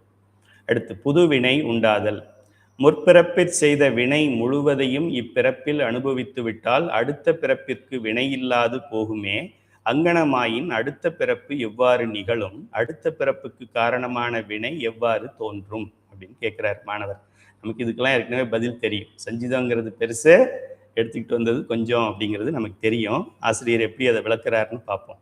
முற்பிறவிற் செய்த வினை முழுவதையும் இப்பிறப்பில் அனுபவித்து விடுவது இல்லை. ஏன்? Simple logic. முன்னாடி ஒரே ஒரு பிறவி தான் பிறந்தோமா? இதுக்கு முன்னால் ஒரே ஒரு பிறவி தான் பிறந்தோம், அதில் 100 வருஷம் வாழ்ந்தோம், அதில் செய்த வினைகளை இந்த பிறவியும் 100 வருஷம், இதுவும் மனித பிறவி தான். அதனால அதில் இருக்கிறது அப்படியே அங்கே ஒரு 40 வருஷத்துக்கு உண்டானதை இங்கே ஒரு 40 வருஷத்துக்கு அப்படிலாம் கணக்கு போடலாம். முற்பிறவி எத்தனை பிறந்தோம் நம்ம? எழுகடல் மணலை அளவிடினும் அதிகம். எழுகடல் மணலை அளவிடினும் அதிகத்தில் இருக்கிற நல்வினை தீவினைகள் எல்லாம் இந்த 70 வருஷத்துக்குள்ளே நம்ம அனுபவிக்கணும்னா எப்படி அனுபவிக்க முடியும் இல்லையா? சிம்பிள் லாஜிக் அது. இப்பொழுது அனுபவிக்கும் வினை மிக குறைவுதான், அனுபவிக்கப்படாது எஞ்சி கிடக்கும் வினையோ மிக பெரிது. ஆகவே இப்பிறப்பில் சில வினைகளை அனுபவிப்பதை வைத்து அடுத்த பிறப்பிற்கு வினையில்லாது போகுமே என்று நீ கவலை கொள்ள தேவையில்லை. மேலும் சில முயற்சிகளை செய்தாலன்றி ஒரு வினையை அனுபவித்தல் இயலாது. நல்லா தெரிஞ்சுக்கோங்க, இதெல்லாம் ஆராய்ச்சி கேள்விகள். சில வினைகளை அனுபவிப்பதை வைத்து அடுத்த ஓகே. மேலும் சில முயற்சிகள், அதான் அந்த ஃப்ரீ வில்னு நம்ம சொன்னது, ஆகாமியம்ங்கிறது இதுதான். சில முயற்சிகளை செய்தாலன்றி ஒரு வினையை அனுபவித்தல் இயலாது. முன்வினையானது பிராரத்துவமாய் வந்து பயன் தரும் போது அதை அனுபவித்தற்கு ஏற்ற சில முயற்சிகள் அனுபவிப்பவனிடத்தில் நிகழ்ந்தே தீரும். அம்முயற்சியே புதிய வினையாய் ஆகாமியம் என பெயர் பெற்று அடுத்த பிறப்பிற்கு காரணமாகும். உதாரணத்திற்கு ஒரு நிகழ்ச்சியை கூறுவோம். ஆசிரியர் உதாரணம் கொடுத்துக்கிட்டே இருக்கார். ஒருவர் தன் சொந்த ஊரிலேயே அரசு அலுவலகம் ஒன்றில் பணிபுரிந்து வந்தார். அலுவலகத்தில் வேலை இல்லாத நேரத்தில் வீட்டுக்கு வந்து விடுவார். வீட்டில் வேலை இல்லாத பொழுது அலுவலகத்திற்கு சென்று விடுவார். இப்படி கவலை இல்லாமல் காலத்தை கழித்தார். திடீரென்று அவருக்கு ஒரு ஆணை வந்தது, அப்பாயின்மெண்ட் ஆர்டர். அவரை வேறு ஊருக்கு மாற்றி இருப்பதாகவும் உடனே போய் சேரும்படியாகவும் அதில் கூறப்பட்டிருந்தது. டிரான்ஸ்ஃபர் ஆர்டர் வந்துருச்சு. சொந்த ஊரில் உள்ள சுகத்தை இழந்து எங்கேயோ உள்ள அந்த ஊருக்கு போய் அல்லல் படுவதா? இந்த மாறுதல் ஆணையையே மாற்றியே ஆக வேண்டும். அதற்கு என்ன செய்வது என்று தீவிரமாக சிந்தித்தார். செயலிலும் இறங்கினார். இப்போதெல்லாம் இவர் ரியாக்ஷன் பண்றார். நான் செய்த வினை, அதனால எனக்கு இது இப்படி வந்திருக்குது, அதை நான் ஏற்றுக்கொள்கின்றேன். இது தலைவன் எனக்கு இட்ட கட்டளை, இதில் எனக்கு சாய்ஸ் எதுவும் இல்லை. அவனுடைய ஆணைப்படியே நான் செய்கின்றேன். அதை டிஸ்கவுண்ட் பண்ணுறது கழிக்கிறதெல்லாம் அவனே பண்ணிக்கட்டும். அவர் பண்ணால் பிரச்சனை இல்லை, நம்மளா பண்ணோன்னா நமக்கு மீண்டும் பிரச்சனை. இப்போ இந்த இடத்துல இவர் என்ன பண்ணுறாரு, நம்ம சாதிச்சிடலாம் அப்படின்னு ஒரு தன்முனைப்போட இவர் என்ன பண்ணுறாரு, மேலிடத்திற்கு சென்று பார்க்க வேண்டியவர்களை பார்த்து கொடுக்க வேண்டியதை கொடுத்து, எப்படி ஐயா டீசெண்டாக எழுதியிருக்காங்க பாருங்க, கையூட்டு, லஞ்சம், பிரைப் அதையெல்லாம் கொடுத்து நல்லதும் தீயதுமாகிய வழியில் முயன்று தனது காரியத்தை முடித்தார். நீங்கள் கவலையின்றி ஊருக்கு செல்லுங்கள், மாறுதல் பற்றிய மறு ஆணை உங்களை தேடி வரும் என்று கூறி அவரை அனுப்பி வைத்தார்கள். எல்லாம் இந்த இங்கே மாவட்ட செயலாளர், அப்புறம் ஒன்றிய செயலாளர், மாவட்ட செயலாளர், அப்புறமா தளபதி, அப்புறம் மன்னன் அப்படின்னு ஒருத்தரையாக போய் பார்த்து அவங்களுக்கு ஏற்ற மாதிரி பெட்டிகளெல்லாம் கொடுத்து எல்லாத்தையும் செட்டில் பண்ணிவிட்டு, நீங்கள் போங்க, திங்கக்கிழமை ஆர்டர் வந்துடும், இப்போ சனி ஞாயிறு லீவு இருக்குது, திங்கக்கிழமை வரும், போயிடுங்கன்னு அனுப்பி வச்சாங்க. சில நாட்களில் அந்த ஆணையும் வந்தது. அதில் எழுதியிருந்ததை பார்த்ததும் பாவம் மனிதர் இடிந்து போய்விட்டார். அப்படி அதில் எழுதியிருந்த செய்திதான் என்னன்னு பார்த்தா, முதலில் மாற்றியிருந்த ஊருக்கும் அப்பால் நெடுந்தொலைவில் உள்ள ஒரு ஊருக்கு அவரை மாற்றியிருப்பதாக அந்த செய்தி கூறியது. அவரை சொந்த ஊரில் இருக்க விடாமல் ஊழ் துரத்தியது. டிரான்ஸ்ஃபர் கொடுத்தது அவருடைய வினை. அந்த வினை வந்து பயன் தரும் போது அதை மாற்றுவதற்கு அவர் எப்படியெல்லாம் முயற்சி செய்தார். நல்லனவும் தீயனவுமாக அவர் செய்த முயற்சிகளே புதிய வினைகளாக ஏறின. நல்லன தீயனா ஜென்யூனாக போய் நம்ம இங்கே ஃபேமிலி செட்டில் ஆகிடுச்சு, பிள்ளைங்கள்லாம் ஸ்கூலில் படிச்சுக்கிட்டு இருக்காங்க, ஒய்ஃப் பக்கத்து ஸ்கூலில் வேலை செய்கிறாங்க, இதை விட்டுட்டு நான் மட்டும் போய் அங்கே கன்னியாகுமரி கடலில் உட்காரணுமா அப்படின்னு சொல்லி அவர் செஞ்சதில் சில நல்ல ரீசனும் இருக்கலாம். ஆனால் என்னுடைய பிஸ்னஸ் இங்கே எல்லாம், நான் பாதி நேரம் பள்ளிக்கூடத்துக்கு போகிறதில்ல, காலையில் போய் கையெழுத்து போட்டு நான் இங்கே கடை தான் வியாபாரம் பண்ணிக்கிட்டு இருக்கிறேன், ரியல் எஸ்டேட் பண்ணிக்கிட்டு இருக்கிறேன். இந்த மாதிரி இதை தக்க வைத்து கொள்வதற்காக அவர் செய்கிறதெல்லாம் தீய முயற்சிகளாக இருக்கும். நல்லனவும் தீயனவுமாக அவர் செய்த முயற்சிகளே புதிய வினைகளாக ஏறின. இவ்வாறு ஒரு பிராரத்த வினையை அனுபவிக்கும் போதே மேற்கொண்டு பல புதிய வினைகளை ஆன்மா தேடிக்கொள்ளும். அதைத்தான் நம்ம ஆகாமியம் என்று சொல்லுகின்றோம். வினை பயன் வருதற்கு வாயில்கள். ஊழ்வினை தன் பயனை நேர் நின்று தருவதில்லை, ஏதேனும் ஒன்றை வாயிலாக கொண்டு அதன் வழியாகவே தன் பயனை கொடுக்கும் என்பர். அவ்வாறு வினை பயன் வருவதற்கு வாயில்களாய் அமைவன யாவை அப்படின்னு சொல்றாரு. நமக்கு ஏற்கனவே தெரியும், வேயுறு தோழி பங்கன் படித்தவர்களுக்கு இந்த பாடல் தெரியும். ஆதி ஆதி ஆகா ஆதி ஆன்மீகம், ஆதி பௌதீகம் அப்படின்னு சொல்லி 3 வழிகளிலே இந்த வினைகள் எல்லாம் வரும் அப்படின்னு சொல்லி நமக்கு திருஞான சம்பந்த பெருமான் அதை சொல்லி இருக்கிறார். இந்த பாடலில் சொல்லியிருக்காரு. எல்லாருமே இதான் திருமுறை படிக்கணும். திருமுறை படிக்கும் பொழுது சைவ சித்தாந்தத்தை சொல்லியிருக்கிறாங்கன்னு தெரிஞ்சு படிக்கணும். வேயுறு தோழி பங்கன் அதில் ஆதி ஆன்மீகம் அப்படின்னு சொல்லியிருக்கு.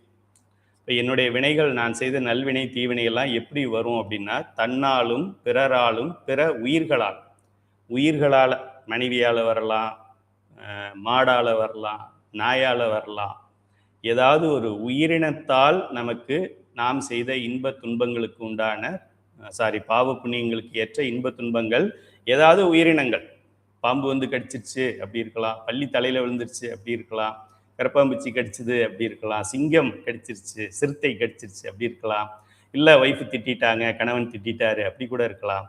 உயிரினங்கள் மூலமாக நமக்கு இந்த துன்பம் வரும் என்பதை பாடல் 6வது பாடல்ல சொல்லியிருக்காரு. வாழ்வரி அதலதாடை வரிகோவணத்தர் மடவாழ்தனோடு முடனாய் நான் மலர் வன்னி கொன்றை நதி சூடி வந்தென் உளமே புகுந்த அதனால் கோளரி உழுவையோடு கொலையானை கேளல் கொடுநாகமோடு கரடி ஆளரி நல்ல நல்ல அவை நல்ல நல்ல அடியாரவர்க்கு மிகவே நல்ல அடியாரவர்க்கு மிகவே நல்ல அடியாரவர்க்கு மிகவே நல்ல நல்ல இன்பத்தை கொடுக்கணும் அப்படின்னா இதுவே இன்பத்தை கொடுக்கும், துன்பத்தை கொடுக்கணும்னா இதுவே துன்பத்தை கொடுக்கும். இது ஆதி ஆன்மீகம், உயிர்களால் வரக்கூடிய வினைகள். உயிர்கள் மூலமாக நமக்கு துன்பம் வரும், நாம் செய்த தீவினை. இது 6வது பாடல்ல இருக்கு. ஆதி பௌதீகம்னு ஒன்று இருக்கு. நஞ்சனி கண்டனெந்தை மடவாழ்தனோடும் விடையேறும் நங்கள் பரமன் துஞ்சிருள் வன்னி கொன்றை முடிமேலணிந்தன் முளமே புகுந்த அதனால் வெஞ்சின அவுணரோடும் உறும் இடியும் இடி இடிச்சு செத்து போயிட்டாங்க, இடி விழுந்து செத்து போயிட்டாங்கன்னு உறும் இடியும் மின்னும் மின்னல் மூலமாகவும் மிகையான பூதம் அவையும் பஞ்சபூதங்களாலையும் மழை வந்துருச்சு, புயல் வந்துருச்சு, நெருப்பு ஹீட் ஜாஸ்தி ஆயிடுச்சு, அதுபோல மிகையான பூதம் அவையும் அஞ்சிடும் நல்ல நல்ல அவை நல்ல நல்ல அடியாரவர்க்கு மிகவே நல்ல அடியாரவர்க்கு மிகவே. பொய்யடியாருக்கு இல்லை, பொய்யடியாருக்கு அது பாதிக்கும், மெய்யடியாருக்கு அவை நன்மையே செய்யும். என்ன சொல்றாரு? அஞ்சிடும் நல்ல நல்ல. கைலை துரைசாமி வர்றாரு அப்படின்னா இடி மின்னல் உருமிடியும் மின்னும் மிகையான பூதம் அவையும். பஞ்சபூதங்களால எந்த துன்பமும் வராம பஞ்சபூதங்கள் எனக்கு பாடிகார்டு மாதிரி பார்த்துக்குமா அடியாராக இருந்தால். அடியார்னா என்ன? திருநீர் அணிந்திருக்க வேண்டும், உருத்திராக்கம் அணிந்திருக்க வேண்டும், 5 எழுத்து மந்திரம் சொல்ல வேண்டும், பஞ்சபுராணமாவது பாட வேண்டும், பதி பசு பாசத்துல 96 பக்கமாவது படிக்க வேண்டும். இவங்கெல்லாம் அடியார்னு பேர். இதுக்கு பேர் ஆதி பௌதீகம்னு பேர். சடப்பொருள்களின் மூலமாக நமக்கு இன்ப துன்பங்கள் நிகழ்வது. ஆதி தெய்வீகம் அப்படின்னு சொல்லி ஒன்று இருக்கு. அது பேய், பூதம், யமன், யமதூதர், தீய தெய்வங்கள், அது மூலமா நமக்கு துன்பங்கள் வருவது. அது 4வது பாடல்ல இருக்கு. மதிநுதல் மங்கையோடு வடவாலிருந்து மறையோதுமிங்கள் பரமன் நதியோடு கொன்றை மாலை முடிமேலணிந்தென் முளமே புகுந்த அதனால் கொதியுரு காலன்னா யார்? யமன். காலன் யாருமா? யமன் தானே. கொதியுரு காலன் ரொம்ப சினமிக்கவன். அங்கினா அக்னி. நமனோடு இதான் யமன். நமனோடு தூதர், யம தூதர்கள். கொடு நோய்கள், கொடிய நோய்கள் ஆன பலவும் அதிகுணம் நல்ல நல்ல அவை நல்ல நல்ல அடியார் அவர்க்கு மிகவே அப்படின்னு இந்த உயிர்களுக்கு துன்பங்கள் இது மூலமாக வரும். அடியாராக இருந்தால் இந்த துன்பத்தை கொடுக்கக்கூடிய இதே பொருள்களே அந்த அடியாருக்கு இன்பத்தை கொடுத்து விட்டு செல்லும் அப்படின்னு புத்தகத்தில் இருக்கு. இதை படிக்கும்போது இது தெரியணும், இதை படிக்கும்போது இது தெரியணும். இந்த கண்ணு பார்க்கும்போது இந்த கண்ணும் பார்க்குதுன்னு அர்த்தம், இந்த கண்ணு பார்க்கும்போது இந்த கண்ணு பார்க்குதுன்னு அர்த்தம். அட போப்பா, நமக்கு சைவ சித்தாந்தமெல்லாம் வேண்டாம்ப்பா, சைவ சித்தாந்தம் படிக்கணும்னு எங்கே சொல்லியிருக்கு? நமக்கு திருமுறையே போதும். திருமுறையிலையும் 12 திருமுறையெல்லாம் வேண்டாம், திருவாசகமே போதும்.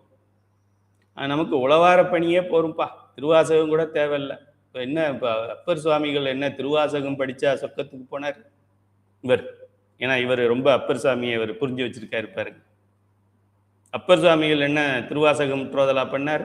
சும்மா இந்த பொம்பளைங்க வேலை இல்லாமல் போய் உட்காந்து வாரம் கத்திட்டு வர்றாங்க. உளவார பணியை செய்யணும், அதுதான் நமக்கு முக்கிய தரும். அப்பர் அப்படிதான் போனார் அப்படின்னு ஒருத்தர் பெரிய நிறைய உத்ராக்கத்தை போட்டுக்கிட்டு பேசி தானும் கெட்டு மற்றவர்களையும் கெடுத்துக்கிட்டு இருப்பார். ஆக வினை பயன் வருவதற்கு வாயில்கள் என்னென்ன மாதிரி வரும் அப்படின்னா, இப்போ நான் சொன்னதெல்லாம் வரப்போகுது. இதுதான் இந்த பதியங்களை படிக்கும் பொழுது சித்தாந்தம் படிச்சிருந்தோம்னா புரியும். ஊழ் வினையாகிய பிராரத்த கண்மம் அவ்வாயில்கள் பற்றி 3 வகைப்படும். அவை ஆதி ஆன்மீகம், ஆதி பௌதீகம், ஆதி தெய்வீகம் என்பனவாகும். அவற்றுள் தன்னாலும் பிறராலும் பிற உயிர்களாலும் வருவன ஆதி ஆன்மீகம். உயிர்களால் தன்னாலேயே வருவன, அதையும் தெரிஞ்சுக்கங்க. சும்மா வாயை கொடுத்து மாட்டிக்கிட்டோன்னு சொல்கிறோம்ல, சும்மா கிடந்து சங்க ஊதி கட்ட மாதிரி தன்னால் வரக்கூடிய வினைகள் நிறைய இருக்குல்ல. நம்ம ஏதோ ஒன்று நினச்சி சொல்கிறோம், அவங்க அதை தவறாக புரிஞ்சுக்கிறாங்க, சண்டையாயிடலாம், அது நம்மளே சண்டை போட்டிருக்கலாம், நம்ம அவங்கள என்ன சொல்கிறது, மனம் புண்படும்படி பேசியிருக்கலாம். தன்னாலும் பிறராலும் பிற எந்த உயிர்களாலும் வருவன் 84 லட்சம் யோனி பேதங்களில் எது மூலமாக வேண்டுமானாலும் நமக்கு வரலாம். அப்படி வர்ற துன்பங்களுக்கு ஆதி ஆன்மீகம் என்று பெயர். திருநீறு அணிந்து உருத்திராக்கம் அணிந்து 5 எழுத்து மந்திரம் ஓதி பஞ்சபுராணம் பாடி பசு பாசம் 96 பக்கமாவது படித்திருந்தால் அதே தீமையை செய்யக்கூடிய வாயில்கள் அதுவே அனைத்தும் நமக்கு நன்மையை செய்யும். நல்ல நல்ல அவை நல்ல நல்ல அதிகுணம் நல்ல நல்ல. இதை விட நமக்கு என்ன சர்டிஃபிகேட் வேணும்? அடியார் அவருக்கு மிகவே நல்ல நல்ல, ரொம்ப ரொம்ப அதிகமாக நன்மையையே செஞ்சுக்கிட்டே இருப்பாங்க. சாப்பிட்டேன்னு சொன்னால் விட மாட்டாங்களா? ஐயோ இன்னும் கொஞ்சம் சாப்பிடுங்க, கொஞ்சம் பசிச்ச மாதிரி இருக்குமே சாப்பிடுங்க, சாப்பிட்டு 1/2 மணி நேரம் ஆச்சு இருந்தாங்க ஜூஸ் குடிங்க அப்படின்னு இந்த 9 நவ கிரகங்களும் நம்மளை சுற்றிக்கிட்டு நம்மளை பாத்ரூம் கூட போக விட மாட்டாங்க, அந்த அளவுக்கு கவனிச்சுக்குவாங்களாம் அப்படின்னு நான் சொல்லலை, திருஞான சம்பந்த பெருமான் சொல்லியிருக்காரு. அவர் சொன்னால் சிவபெருமான் சொன்னதாக அர்த்தம். தனதுரை எனதுரையாக நானா பாடலை எழுதலை, எல்லாம் சிவபெருமான் பாடுறாரு எழுதுறாரு அப்படின்னு சொல்லியிருக்காரு. Very good. ஒருவரது ஊழ்வினை அவரையே வாயிலாக கொண்டு அவருக்கு துன்பம் விளைத்தல் உண்டு. அவரது ஊழ்வினை வேறு எங்கேயோ இல்லை, அவரது புத்தியில்தான் பற்றி நிற்கிறது. புத்தியில்தான் பற்றி நிற்கிறது. ஒரு விஷயம் நடக்கும் பொழுது நம்ம அதுக்கு எப்படி ரியாக்ட் பண்ணுறோம்? சில நேரத்தில் தேவையில்லாமல் கோபப்படுறோம். அப்போது அந்த வினை இந்த கோபப்பட வைக்குது. இதெல்லாம் எது? மறைப்பு சக்தின்னு சொல்கிறோமே, திரோதானம், அதுக்கு தான் இதெல்லாம் தெரியும், மற்றதுக்கு தெரியாது. அருள் சக்தி பாவம், அது பாட்டுக்கு வந்ததுன்னா லைட்டை போட்டு விட்டு சாப்பாட்டை கொடுத்து படுக்க வச்சிருவேன்.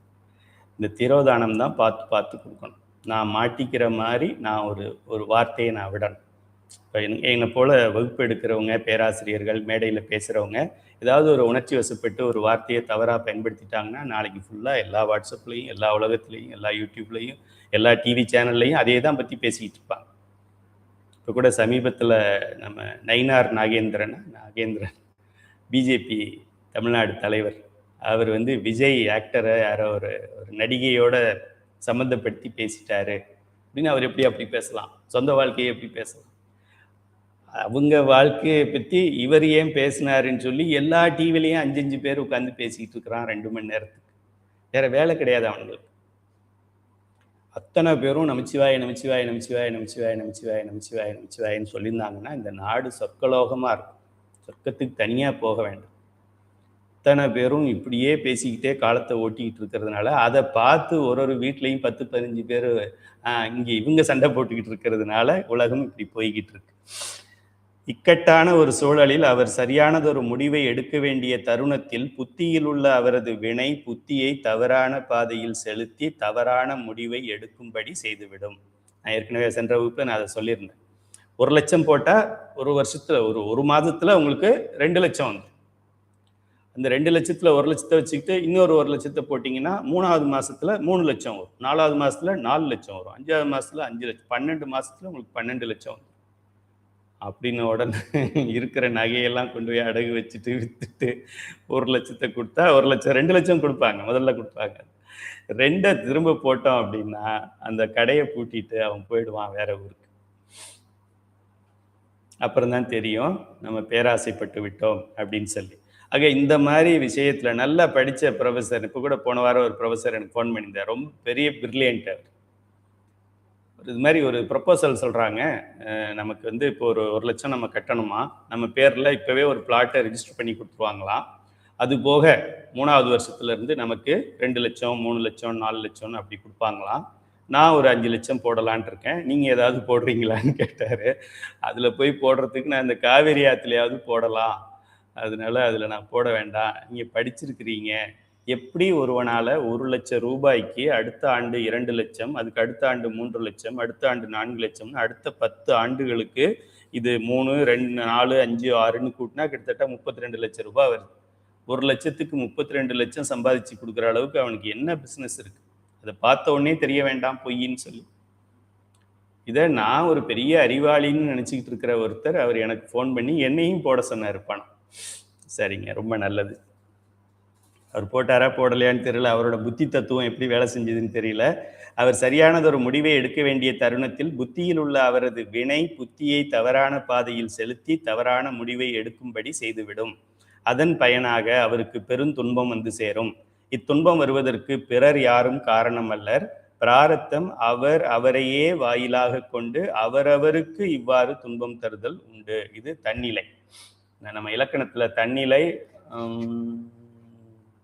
தன்னிலை, முன்னிலை, படற்கை, 3 நிலை இருக்கு. நான், அவன், அவர்கள் அப்படின்னு 3 நிலை இருக்குல்ல. அப்படி என்னாலேயே வரக்கூடிய ஆகாமியம் இருக்கு.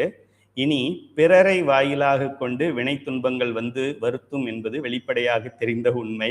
இதுக்கு ஒரு எடுத்துக்காட்டெல்லாம் சொல்ல வேண்டாம், நம்ம வீட்டிலே நிறைய நடக்குது. இது அரசு துறையில் அதிகாரியாக பணிபுரிகின்ற ஒருவர் சொந்தமான ஒரு தொழிலை தொடங்கி நடத்தலாம் என்று முடிவு செய்தார். அவர் அரசு துறையைச் சேர்ந்தவர் என்பதால் அவர் பெயரால் அந்த நிறுவனத்தை பதிவு செய்ய முடியாது. ஆகையால் தன்னோடு கல்லூரியில் படித்த பழைய நண்பன் ஒருவனை அழைத்து வந்து அவனது பெயரால் அந்த நிறுவனத்தை பதிவு செய்து அவனை தனக்கு துணையாக வைத்துக் கொண்டார். பினாமின்னு சொல்றாங்கல்ல, அது போல ஒரு பினாமி ரெடி பண்ணியிருந்தாரு. அந்த நண்பன் கூர்மையான மதி உடையவன், ஆனால் நம்பியவரை வஞ்சித்து கெடுதல் செய்வதற்கே தன் அறிவை பயன்படுத்தக்கூடியவன். அவனது இந்த இயல்பை பாவம் அவர் அறியார், அவருக்கு தெரியாது. மிக குறுகிய காலத்தில் அந்த தொழில் நிறுவனம் நல்ல வருவாயை ஈட்டி தந்தது. அந்த அதிகாரிக்கு ஒரே மகிழ்ச்சி. வந்த வருவாயில் ஒரு பகுதியை தன் நண்பனுக்கு உரிய பங்காக கொடுத்தார். சில நாட்களுக்கு பிறகு அந்த நண்பனிடம் இருந்து ஒரு கடிதம் வந்தது. இந்த நிறுவனம் முற்றிலும் எனக்கே சொந்தமானது, உங்களுக்கு இந்த நிறுவனத்தோடு எந்த தொடர்பும் கிடையாது, ஆகையால் இனிமேல் இங்கே வர வேண்டாம் என்று எழுதப்பட்டிருந்தது. தன்மை, முன்னிலை, படற்கை. சூர்யா வைத்தீஸ்வரன், இலக்கண ஆசிரியரா நீங்க? சூர்யா. அதை படித்ததும் வானமே இடிந்து தலைமீது விழுந்தார் போன்ற நிலையை அடைந்தார். அவரால் என்ன செய்ய முடியும்? அந்த நண்பன் பேரில் பதிவு செய்யப்பட்ட நிறுவனத்தை எப்படி மீட்க முடியும்? தீராத கவலையில் அழுந்தினார் அவர். ஊழ்வினை பிறரை வாயிலாக கொண்டு துன்பத்தை தரும் என்பதற்கு இந்த நிகழ்ச்சி ஒரு எடுத்துக்காட்டு. ஒவ்வொருவர் வாழ்க்கையிலும் இது போன்ற எத்தனையோ நிகழ்ச்சிகள் நடந்து கொண்டுதான் இருக்கின்றன. ஊழ்வினை தன் பயனை தருவதற்கு பிறரை வாயிலாக கொள்ளுதல் உண்டு என்று கூறும்போது பிறர் என்பதில் தம் மனைவி மக்களும் அடங்குவர். மறந்துடாதீங்க, மனைவி செய்யறதெல்லாம் நல்லது அப்படின்னு நினைக்காதீங்க. மனைவி செய்யறது நம்முடைய தீவினையை அனுபவிக்கிறதுக்காக கூட இருக்கலாம், கணவன் செய்யறதும் அப்படி இருக்கலாம். அவர்களை கருவியாக கொண்டு பிராரத்த வினை அவர்கள் மூலமாக துன்பங்களை தரும் என்பது அனுபவப்பட்டவர்களுக்கு தெரிந்த உண்மை. ஆசிரியர் ரொம்ப நகைச்சுவை.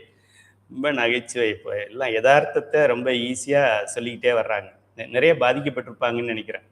அவங்க உதாரணம் எல்லாம் அரசு துறையில இருக்கிறவங்கலாம் எப்படி பண்றாங்க. பினாமின்னு சொல்லுவாங்க. இப்போ நம்ம மந்திரிகள் எல்லாம் இருக்காங்க இல்லையா, மந்திரிகள்லாம் 1000 கோடி, 1,00,000 கோடி, ஒரு நாளைக்கு 100 கோடி, ஒரு நாளைக்கு 100 கோடி லாபம் வர்ற மந்திரிகள் எல்லாம் இருக்கிறாங்க. ஒரு நாளைக்கு 100 கோடியை அவர் பேர்ல சொத்து வாங்க முடியாது, ஒரு அரை கிரவுண்டு கூட வாங்க மாட்டார். பெரிய பெரிய போஸ்ட்ல இருக்காங்களே, இப்போ தமிழ்நாட்டில் நம்பர் 1, நம்பர் 2, நம்பர் 10, அந்த குடும்பத்திலே ஒரு நம்பர் 100, அதுக்கு அடுத்து இருக்கிறது. கடந்த 10 ஆண்டுகளில் ஒரு அரை கிரவுண்டு கூட ரிஜிஸ்ட்ரேஷன் அவங்க பேரில் பண்ணியிருக்க மாட்டாங்க. அதுவும் வேற ஒருத்தன் பேரில் அங்கங்கே பண்ணி வச்சுருப்பாங்க. அவனுக்கு பேர் பினாமி என்று பெயர். சப்போஸ் அவன் கொடுக்க மாட்டேன்னு சொன்னால் என்ன பண்ணிவிடுவாங்க, அவனை கொலை பண்ணிவிடுவாங்க. கொலை பண்ணிவிட்டு வேற ஒருத்தன் பேரில் மாற்றிடுவாங்க. அப்படியே ஒருத்தன் வலிமையாகி கொடுக்க முடியாது, உன்னால் முடிஞ்சதை பாருன்னு சொல்கிற அளவுக்கு ஒருத்தன் வந்துட்டான் அப்படின்னா என்ன பண்ணுறது? போனால் போயிட்டு போகுது, என்ன சம்பாதிச்ச காசா? கஷ்டப்பட்டு சம்பாதிச்சு தானே நமக்கு வருத்தம் இருக்கும். இது அதுவாக வந்தது, அதுவே போகுது, சரி ஓகே இன்னும் சம்பாதிச்சுக்கலாம். 100 கோடி போயிடுச்சு தானே, 1000 கோடி சம்பாதிச்சுக்கலாம். அதனால் அவங்களுக்கு இதை பற்றி கவலை கிடையாது. ஆக அதை படித்ததும் வானமே இடிந்து தலை விழுந்த மாதிரி அவர் பண்ணார். ஊழ்வினை தன் பயனை தருவதற்கு பிறரை வாயிலாக கொள்ளுதல், அது ஓகே. ஊழ்வினை முற்கூறியபடி உயிராகிய தன்னை வாயிலாக கொண்டும், அதைத்தான் தன்மைன்னு இங்கே குறிச்சிருக்கிறோம். தன்னிலை, பின்னிலை இல்லை, யாருக்கு பின்னிலைன்னு கொடுத்துருக்கிறது? தியாகு. தன்மை முன்னிலை படர்க்கை, பின்னிலை இல்லை. இனி ஊழ்வினை முற்கூறிய உயிராகிய தன்னை வாயிலாக கொண்டும் பிறரை வாயிலாக கொண்டும் வருதலோடு அக்ரிணை உயிர்களாகிய பாம்பு உள்ளிட்ட நச்சுப்பூச்சிகள் விலங்குகள் முதலியவற்றின் வழியாகவும் வந்து துன்பத்தை தரும். அவ்வாறு தன்னாலும் பிறராலும் பிற உயிர்களாலும் வருவன ஆதி ஆன்மீகம் ஆகும். ஆன்மீகம்ங்கிறது உயிர் பொருள்கள் மூலம் வருவது. அந்த உயிர் பொருள்கள் தானே ஒரு காரணம், தன்னுடைய முன்னாடி இருக்கிற அடுத்த ஃபர்ஸ்ட் லைன் பிளட் ரிலேஷன் சொல்கிறமே அவங்க மூலமாக வரலாம், அல்லது மற்ற உயிரினங்கள் மூலமாகவும் வரலாம். இந்த 3 வகையில் தன்மையில் வந்தாலும் முன்னிலையில் வந்தாலும் படற்கையில் வந்தாலும் உயிர்கள் மூலம் வரக்கூடிய துன்பங்கள் இன்பங்கள் அது ஒரு வகை. அதை ஆதி ஆன்மீகம் என்று சொல்லுகின்றோம். ஆதி ஆன்மீகம் என்று பெயர். அடுத்தது ஆதி பௌதீகம். பௌதீகம்னா பௌதீகம் என இது ஜியாகிரபி, பௌதீகவியல்னு சொல்கிறோம் இல்லையா, அது இயற்கை மூலமாக, அதாவது புயல் பெருமழை. இப்போ இலங்கையில் புயலால் ஆயிரக்கணக்கான நபர்கள் உயிரிழந்து விட்டார்கள். ஆயிரக்கணக்கான இடங்களில் மலைச்சரிவுகள் எல்லாம் ஆகி நிறைய இன்னும் கூட சரியான ரோடை அமைக்க முடியல அங்கே. இப்போ அவங்களுக்கு அந்த புயல் மூலமாக எத்தனையோ பேர் அடிச்சுட்டு போய் உயிர் போயிடுச்சுன்னு சொல்கிறோம். நமக்கு சுனாமி வந்தப்போ எவ்வளோ உயிர்கள் போயிடுச்சு. இப்போ நம்ம என்ன நினைக்கிறோம், கேதாரத்திலேயே வெள்ளம் வந்து கேதாரத்துக்கு தரிசனத்துக்கு சென்ற பக்தர்கள் சில பேர் இறந்து போயிட்டாங்க அப்படின்னு நம்ம படிச்சிருக்கோம். கேதாரம் கோயில் மட்டும் இருக்குது, ஆனால் அங்கே தரிசனத்துக்கு போனவங்கலாம் வெள்ளத்தில் அடிச்சுட்டு போயிட்டாங்க. அப்போ கோயில்களை தரிசனம் பண்ணிக்கிட்டு இருந்த ஒருத்தரே இறந்துட்டாரு அப்படின்னா நம்ம பகுத்தறிவாளனுக்கு இது ஒரு பெரிய அல்வா சாப்பிட்ட மாதிரி. சாமி அவரையே காப்பாற்றிக்க முடியல, உன்னைய எங்கடா காப்பாற்ற போறாரு அப்படின்னுலாம் சொல்லுவான். அவனை காப்பாற்றிக்க முடியலன்னு இல்லை, அவனுடைய பிராரத்தப்படி அவன் இந்த ஆதி பௌதீகத்தில் ஏதாவது ஒன்றிலே அவன் போக வேண்டும். புயல் மூலமாகவோ பெருமழை மூலமாகவோ வெள்ளப்பெருக்கு மூலமாகவோ இடி வீழ்தல், தீப்பிடித்தல், நிலநடுக்கம் ஏற்படுதல் முதலிய பூத செயல்களால் வரும் காரியங்களால் அவன் இன்ப துன்பங்கள் உயிர்களுக்கு வரும். அது ஆதி பௌதீகம் என்று பெயர். முதலில் கூறிய ஆதி ஆன்மீகம் சித்து பொருளாகிய உயிர்களால் வருவன என்றும், உயிர் பொருள்களால் வருவது. ஆதி பௌதீகம் சடப்பொருள்களின் வாயிலாக வருவதுதான் டிஃபரன்ஸ், பௌதீகத்துக்கும் ஆன்மீகத்துக்கும் உண்டான டிஃபரன்ஸ். இனி ஆதி தெய்வீகமாவது, கண்ணுக்கு தெரிஞ்ச உயிர் பொருளும் இல்லை, ஜடப்பொருளும் கிடையாது. ஆனால் அந்த நம்ம சில பேருக்கு தான் அது தெரியும்னு சொன்னாங்களே, போன வகுப்பில் கூட ஒரு மாணவர் கேட்டார், ஐயா பேய் அப்படிங்கிறது அது என்ன, அது ஒரு பிறவியா அப்படின்னு கேட்டார். அதுபோல் அந்த பேய் மூலமாகவும் பூதம், யமன், யமதூதர், தீய தெய்வங்கள், அந்த மாதிரி அந்த பேய் பிடிச்சிக்கிறது அது மூலமாகவும் துன்பம் வருது தானே. ஸோ ஆக அதில் பேய் ஒரு பிறவியா என்றால் பேய் ஒரு பிறவி தான். புல்லாய் கூடாய் புழுவாய் மரமாய் பல்வருமாய் பறவையாய் பாம்பாய் கல்லாய் மனிதராய் பேயாய் கணங்களாயின்னு இருக்குல்ல. இப்போ பேயும் ஒரு 84 லட்சம் யோனி பேதங்களில் அதுவும் உள்ளே அடங்கி இருக்குது. அப்போது இது போன்று நார்மல் பிறவிகள் இல்லை, உயிரினங்கள் இல்லை, சடப்பொருள்களும் இல்லை. இந்த மாதிரி நம்ம கண்ணுக்கு கற்பனை கேட்டாத, சில பேருக்கு மட்டும் தெரிந்த, பல பேருக்கு இன்னும் கண்ணால் பார்க்க முடியாத ஒரு பேய், பூதம், யமன், யமதூதர், தீய தெய்வங்கள் முதலியவற்றால் வருவன். இந்த ஏவி விடுறதுன்னு சொல்லுவாங்கல்ல, சிறு தெய்வங்களை ஒருத்தர் மேலே ஏவி விடுறது, அது மாதிரிலாம் சிலது சொல்லுவாங்க. அதுபோல் வர்ற துன்பங்களுக்கு அதுக்கு என்ன பேர் அப்படின்னா ஆதி தெய்வீகம் என்று பெயர். இப்போ ஆதி ஆன்மீகம், ஆதி பௌதீகம், ஆதி தெய்வீகம் என்று 3 இருக்கு. ஞானசம்பந்த பெருமான் கோளறு பதிகத்துள் கோளும் நாளும் பெறவும் அடியார்களை நலியா என்பதை பாடல்தோறும் வலியுறுத்தி வரும்போது இடையில் வினைப்பயன் வருவதற்கு வாயிலாகிய 3னையும் பெயர் குறிப்பிடாமல் எடுத்துக்காட்டுகளாக கூறியிருப்பதை காணலாம். கோளரி உழுவையோடு தான் நான் படித்து காமிச்சிட்டேன். அதை கோளரி செய்யுள் 6வது பாடல். கொலை யானை கேளல் கொடு நாகம் கரடி ஆளரி, ஆளரினா சிங்கம், கரடி சிங்கம், கரடி, நாகப்பாம்பு, யானை, பன்றி, அதுபோல் எதில் வேண்டுமானாலும் அந்த உயிரினங்கள் மூலமாக வரும். அடுத்தது உறும் இடியும் மின்னலும் மிகையான பஞ்சபூதங்களுடைய மிகுதியும் அது நமக்கு துன்பங்களை தரலாம். அது 5வது பாடல். 4வது பாடலில் கொதியுறு, காலன், அங்கி, நமன், நமதூதர், கொடு நோய்கள், இப்படி இது மூலமாகவும் நமக்கு துன்பங்கள் வரலாம் என்ற வரிசையிலே ஆதி தெய்வீக வினைகளையும் குறித்துள்ள முறைமை மகிழ்தற்கு உரியது. ஆக இப்போ சைவ சித்தாந்த நூலும் கருமுதல் திருவரையில் இருக்கிற நம்ம திருமுறை நூலும் ஒன்று தானே. இது எழுத்தில் சொல்லியிருக்கு, பேராகிராஃபில் சொல்லியிருக்கிறாரு. இதில் வந்து பாடலாக சொல்லியிருக்கிறார். கோளரி உழுவையோடு கொலையானை கேளல் மிகையான பூதம் அவையும் அப்படின்னு இதில் பாடலாக இருக்குது. இதில் வரிசைப்படி இருக்கிறது. வரிசையில் என்ன இருக்குது? பேயி, பூதம், யமன், யமதூதர், தீய தெய்வங்கள் முதலியவற்றால் வருவன அப்படின்னு பேராகிராஃபாக சென்டென்ஸாக இருக்குது. அதில் பாடுற மாதிரி ராகத்தோட பண்ணோட பாடுற மாதிரி அமைஞ்சிருக்கே தவிர இது இரண்டுமே தோத்திரங்களாக இருந்தாலும் சாத்திரங்களாக இருந்தாலும் இது இரண்டும் நமக்கு ஒரே பொருளைத்தான் காண்பிக்கின்றன. இரண்டும் எனக்கு 2 கண், இது இடது கண், இது வலது கண். இடது கண்ணும் வலது கண்ணும் எதை பார்க்குது? என்னுடைய இடது கண்ணும் உங்களை தான் பார்க்குது, என்னுடைய வலது கண்ணும் ஒன்றை தான் பார்க்குது. ஆக இடது கண் பார்த்தாலும் வலது கண் பார்த்தாலும் ரெண்டும் வேற வேற கிடையாது. என்னை பொறுத்த வரைக்கும் 2 கண்ணும் எனக்கு வேண்டும், ரெண்டும் எனக்கு இன்றியமையாது. ஐயா உங்களுக்கு எந்த கண்ணு ரொம்ப பிடிக்கும் அப்படின்னு கேட்டால் 2 கண்ணும் ரொம்ப பிடிக்கும். சரி, 2 கண்ணாலையும் எதை பார்க்குது? ஒரே பொருளைத்தானே பார்க்குது. பதியாகிய சிவபெருமானைத்தானே இதுவும் சொல்லுது, பதியாகிய சிவபெருமானைத்தான் இதுவும் சொல்லுது. இந்த தெளிவெல்லாம் நமக்கு வர வேண்டும். நம்ம இப்போ ஸ்கூல் பிள்ளைங்க மாதிரி இந்த ஆர்கியூமெண்ட்லாம் பேசக்கூடாது. திருஞான சம்பந்தர் என்ன தீக்க வாங்கினாரா? திருஞான சம்பந்தருக்கு தீக்க எங்கே கொடுத்தாங்க? திருஞான சம்பந்தர் உளவார பணி பண்ணாரா? சும்மா தாளம் போட்டு பாடிக்கிட்டே போனார். தாளம் போட்டு பாடினா ஞானப்பால் குடிக்கலாமா? அழுதா குடிக்கலாமா? அழுதா என்ன? இப்போ கூட தான் சீர்காழியில் தினந்தோறும் 1 லட்சம் குழந்தைங்க அழுதுகிட்டு இருக்கு. தோணியப்புறம் அந்த அம்மா வந்து பால் கொடுக்கவே மாட்டேங்கிறாங்களே.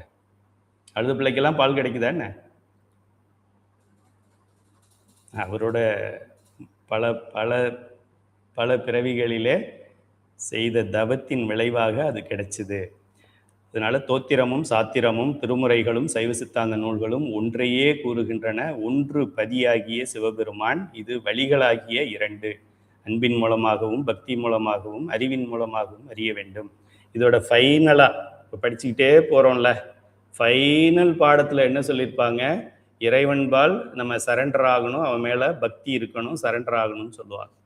இந்த பாட்டை படிச்சுக்கிட்டே போனோம் அப்படின்னா அப்படி பாட்டை பாடிக்கிட்டே பாடு பாடு பாடுன்னு சொல்லிகிட்டே வந்துட்டு இந்த பாட்டை பாடினா மட்டும் பத்தாது, சொல்லிய பாட்டின் பொருள் உணர்ந்து சொல்லுவார் செல்வர் அப்படின்னு சொல்லிடுவாங்க. ஆக அன்பின் உச்சம் அறிவு, அறிவின் உச்சம் அன்பு. சரி, 170வது கேள்வி. கண்மம் நீரோட்டம் போன்றது என்கிறார்கள், அதன் பொருள் என்ன? ஆற்றில் ஓடும் வெள்ளம் ஒரு நொடி கூட நில்லாமல் தொடர்ந்து ஓடிக்கொண்டே இருக்கிறது. அந்நீரோட்டத்தில் குறிப்பிட்ட ஒரு இடத்தை நாம் உற்று பார்த்தால் முந்தைய நொடியில் பார்த்த நீர் அந்த நொடியில் அங்கே இல்லை.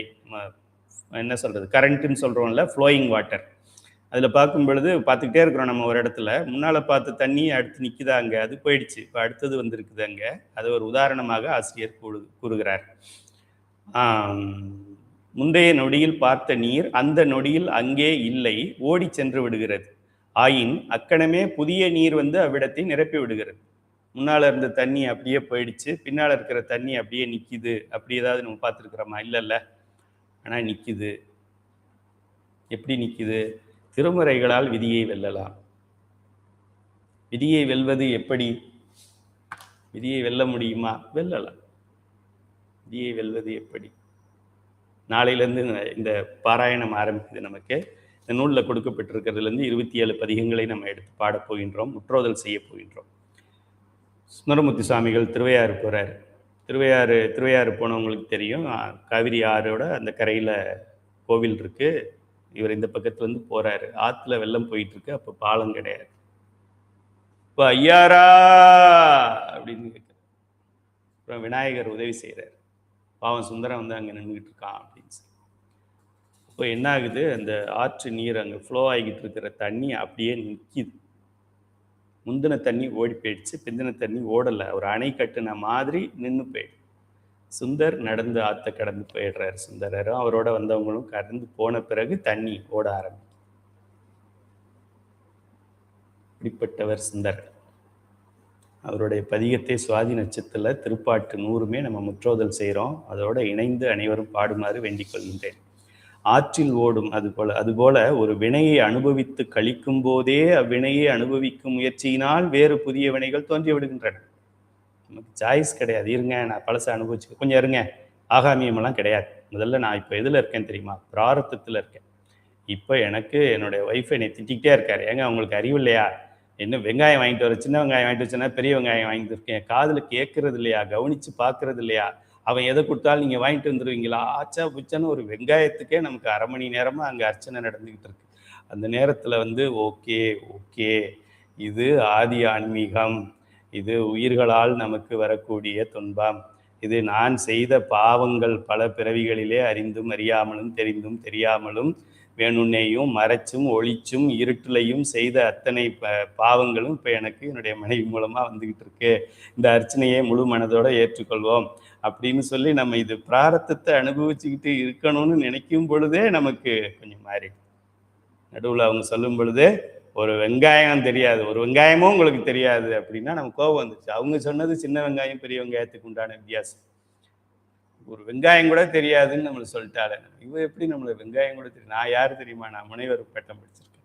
நான் யார் தெரியுமா? நான் முனைவர். நானும் முனைவர் தான். சத்தம் அதை விட கொஞ்சம் டபுளாக வரும். அப்புறம் டமால் டுமில் தான். அப்புறம் வீட்டில் இருந்து அப்பா அம்மா வந்துடுவாங்க. எங்கே போச்சு பிரச்சனைன்னே நமக்கு தெரியாது. ஆக்சுவலாக நம்ம அந்த பிராரத்தத்தை அனுபவிக்கிற ஒரு நிலையிலிருந்து ஒரு செகண்டு அப்படி மாறினதுனால இப்போது கதையே கந்தலாயிடுச்சு. அதுபோல் அந்த வினையை நம்ம அனுபவித்து கொண்டிருக்கும் பொழுதே நமக்கு தெரியாமலே அடுத்த ஆகாமியத்தை நம்ம சேர்த்து விடுகிறோம். உயிர்களின் இயல்பு. உயிர்களுக்கு அந்த அளவுக்கு ஒரு தெளிவு கிடையாது. இதுக்கு தான் நமக்கு இந்த 5 எழுத்து மந்திரம். இதுக்கு தெளிவு வரணும்னா என்ன பண்ணுறது? இது ஆகாமியம், இதை பண்ணாத, இது ஆகாமியம், இது பண்ணாத, இது பிராரத்தம் இல்லை, இது ஆகாமியம், இது ஆகாமியம், இது ஆகாமியம் நம்ம செய்யும் பொழுது நம்மளுடைய மனதையும் நம்முடைய வாயையும் நம்முடைய செயலையும் கட்டுப்படுத்துகின்ற ஒரு கருவி நமக்கு வேண்டும் என்றால் 5 எழுத்து மந்திரம் தான். வேற யாரும் நம்மளை காப்பாற்ற மாட்டாங்க. வினையினின்றும் நீங்குதற்கு வழி. வினை வினை வினை வினை வினை வினை அப்படின்னே சொல்லிட்டு இருக்கீங்களே, இதுக்கு ஒன்றும் முடிவே இல்லையா?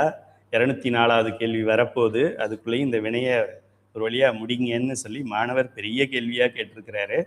ஒரு வினையை நுகர்ந்து கழிக்கும் போது அதன் அழிவில் வேறு புதிய வினைகள் தோன்றும் எனவும், தண்ணி போகிற மாதிரி வந்துக்கிட்டே தான் இருக்கும் எனவும், இப்படியாக வினை நாசத்தில் உற்பத்தியாய் தொடர்ந்து முடிவின்றி வந்து கொண்டே இருக்கும் எனவும் கூறினீர்கள். பார்த்து வெள்ளத்தை காமிச்சிட்டிங்க. இப்படி தான் வினைங்கிறது, அந்த வினை போச்சுன்னா இந்த வினை வந்துடுது அப்படின்னு சொல்கிறீங்க.